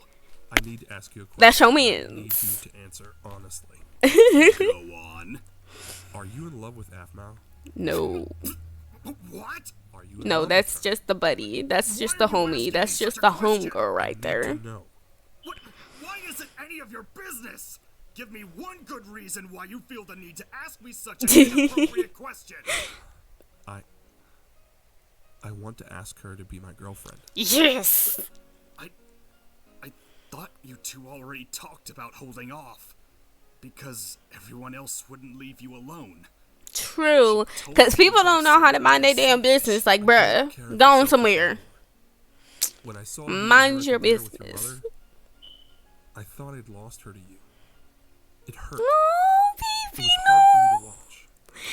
No, they're It was one of the there. only times I could truly say They're I there. was jealous of someone else being next to her. I could tell. I was hoping to take her from you. So you do. Not like that. I don't know. I know she likes you a lot. And I don't want to get between you two. But I don't want you to take her from me. I love hanging out with her. He just want to make So sure if you that he do keeps ask his friendship with his to be best yours, friend. Promise me you won't keep her to yourself. You're her best friend. Aww. I'd never take that from you. Yay! So are you going to be okay with this? The character don't need development, my we permission. love it. I'm not her father, you know. You act like it though. You were once. That doesn't count. You act like you're her daddy. Aaron, go for it. Yay! You have my blessing. I'll leave you two be. Yes. And Say yes, you know, say yes. That's literally all you have to do. Right? Okay, who I cares? spend too much time on the internet. I'm Okay, who terrible cares? at doing Y'all laundry. love each other. Watch way That's too all much that anime, like, matters. ridiculously. Sometimes I drink straight from the milk carton too. Plus, Who cares? I read and write way too much fan fiction, and sometimes it involves you. But I mean, wait, no, I didn't say that. What'd you What I say? meant was Oh, that it's just- wait. What'd you say? Sometimes it involves you, but I mean, wait, no, I didn't say that. What I meant was that it's just. And then he shuts her up with a kiss. A good old fashioned trick that I love. Yes. Socially awkward when it comes to talking to other people. Me. I'm very blunt in what I have to say. And you're not the only one who drinks from milk carton. But that doesn't matter. Drinking from the milk carton, knowing damn where other people is like need the milk is crazy. But like if it's just yours, then go ahead, right? Don't right on. Yes. Yes. Yes. Yes. They kissy. They together. Finally, it took fucking forever, bitch. Oh my god, I love me a slow burn, but bitch. Whew. Yes. Everyone, Aaron and I need to tell you all something. Yeah. We're Diddy. dating. Yeah. I'm Kawaii-chan right now. I am Kawaii-chan. You guys aren't shocked? We No. kind of figured. Yeah. Ever since the Valentine's Day date, Mhm. we've kind of known. Garth, Lawrence. That doesn't mean we don't love you. We just They want to just see you happy. starting to mature. That's all. They're just starting to mature. I will. And also finally put on the damn shirt, bro. Like, oh my god, put on a shirt. Eric, it's not that hard to just throw a tee over your fucking head. Please. Even though in the next season they gonna be on beaches and stuff, so he's still not gonna be wearing a shirt. But like, still. That's what I meant to say. Nice save, Travis. Nice save. Not really, but nice save. I'll let it pass. Yeah. You better start making moves, Caitlin, or I'm taking Travis for myself. Ooh, Lucinda, go on somewhere. I love you though, girl. I love you, but sit down. Caitlin and Travis are meant to be. I love their dynamic. I love their relationships. Mwah. Now my internet acting up. Like, come on. Move faster. The art, I love it. It's fantastic. It's beautiful. It's wonderful. I love it so much. And therefore, we are done with season 1, everyone. So that means I have to hurry up and edit all my previous VODs and make them into YouTube videos. So, before we get on to season 2, I'm gonna have to do that. Am I gonna get no sleep? Because there's 5 to 6 live streams in total that I have to edit. Yeah, but who cares? It is what it is. So that is the end of the stream, y'all. I'm starving. We didn't have any more recommendations, so we end the stream here. I hope you guys enjoyed the stream, y'all. It was fun having you guys here. I know damn well I enjoyed myself, okay? I enjoyed myself here so much. So see you guys next week. We're gonna do our annual ritual. We're gonna /raid. And let me go on twitch.com to see who we're gonna raid.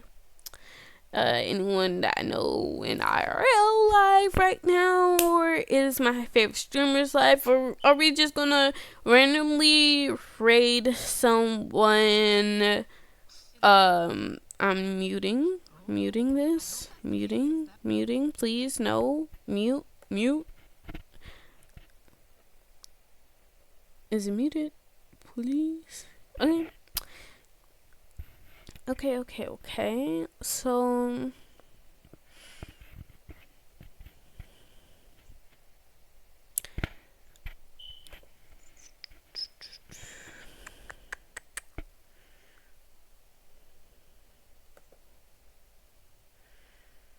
So now just let's do this person real quick. So I didn't think about this. I'll just copy and paste it. Shoot. Make life easier. You know, we gotta love making life easier. Oh, I can't copy and paste.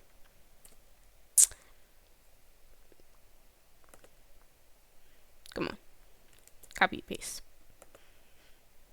I thought we was gonna make my life easier. Okay. Not today. I might have to type. Alright, fine. So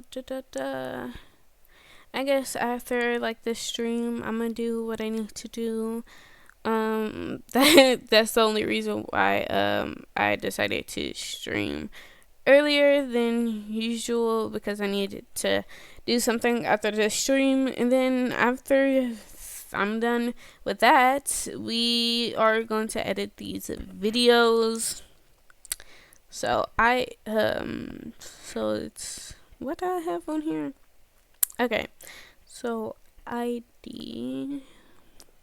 I'm trying to make sure I spell this person's name right. you gotta spell the name right.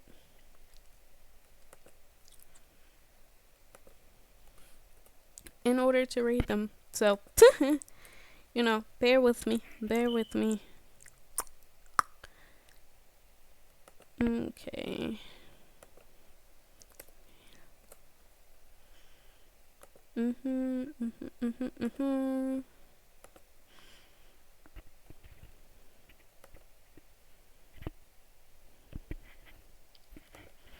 So we are going to raid this person right here. So if you guys want to watch this person's raid, then stay tuned and watch them. If not, I recommend just clicking off the stream. But we always gotta support other streamers, you know. That's why this kind of came like an annual ritual on this. Bruh, why my Streamlabs acting insane right now? So that's why it's kind of like an annual ritual that we raid someone at the end, you know.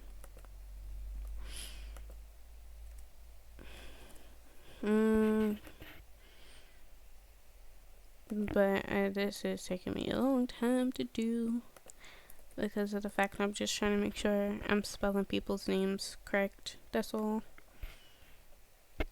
Alright, alright, bye y'all. Have a nice one.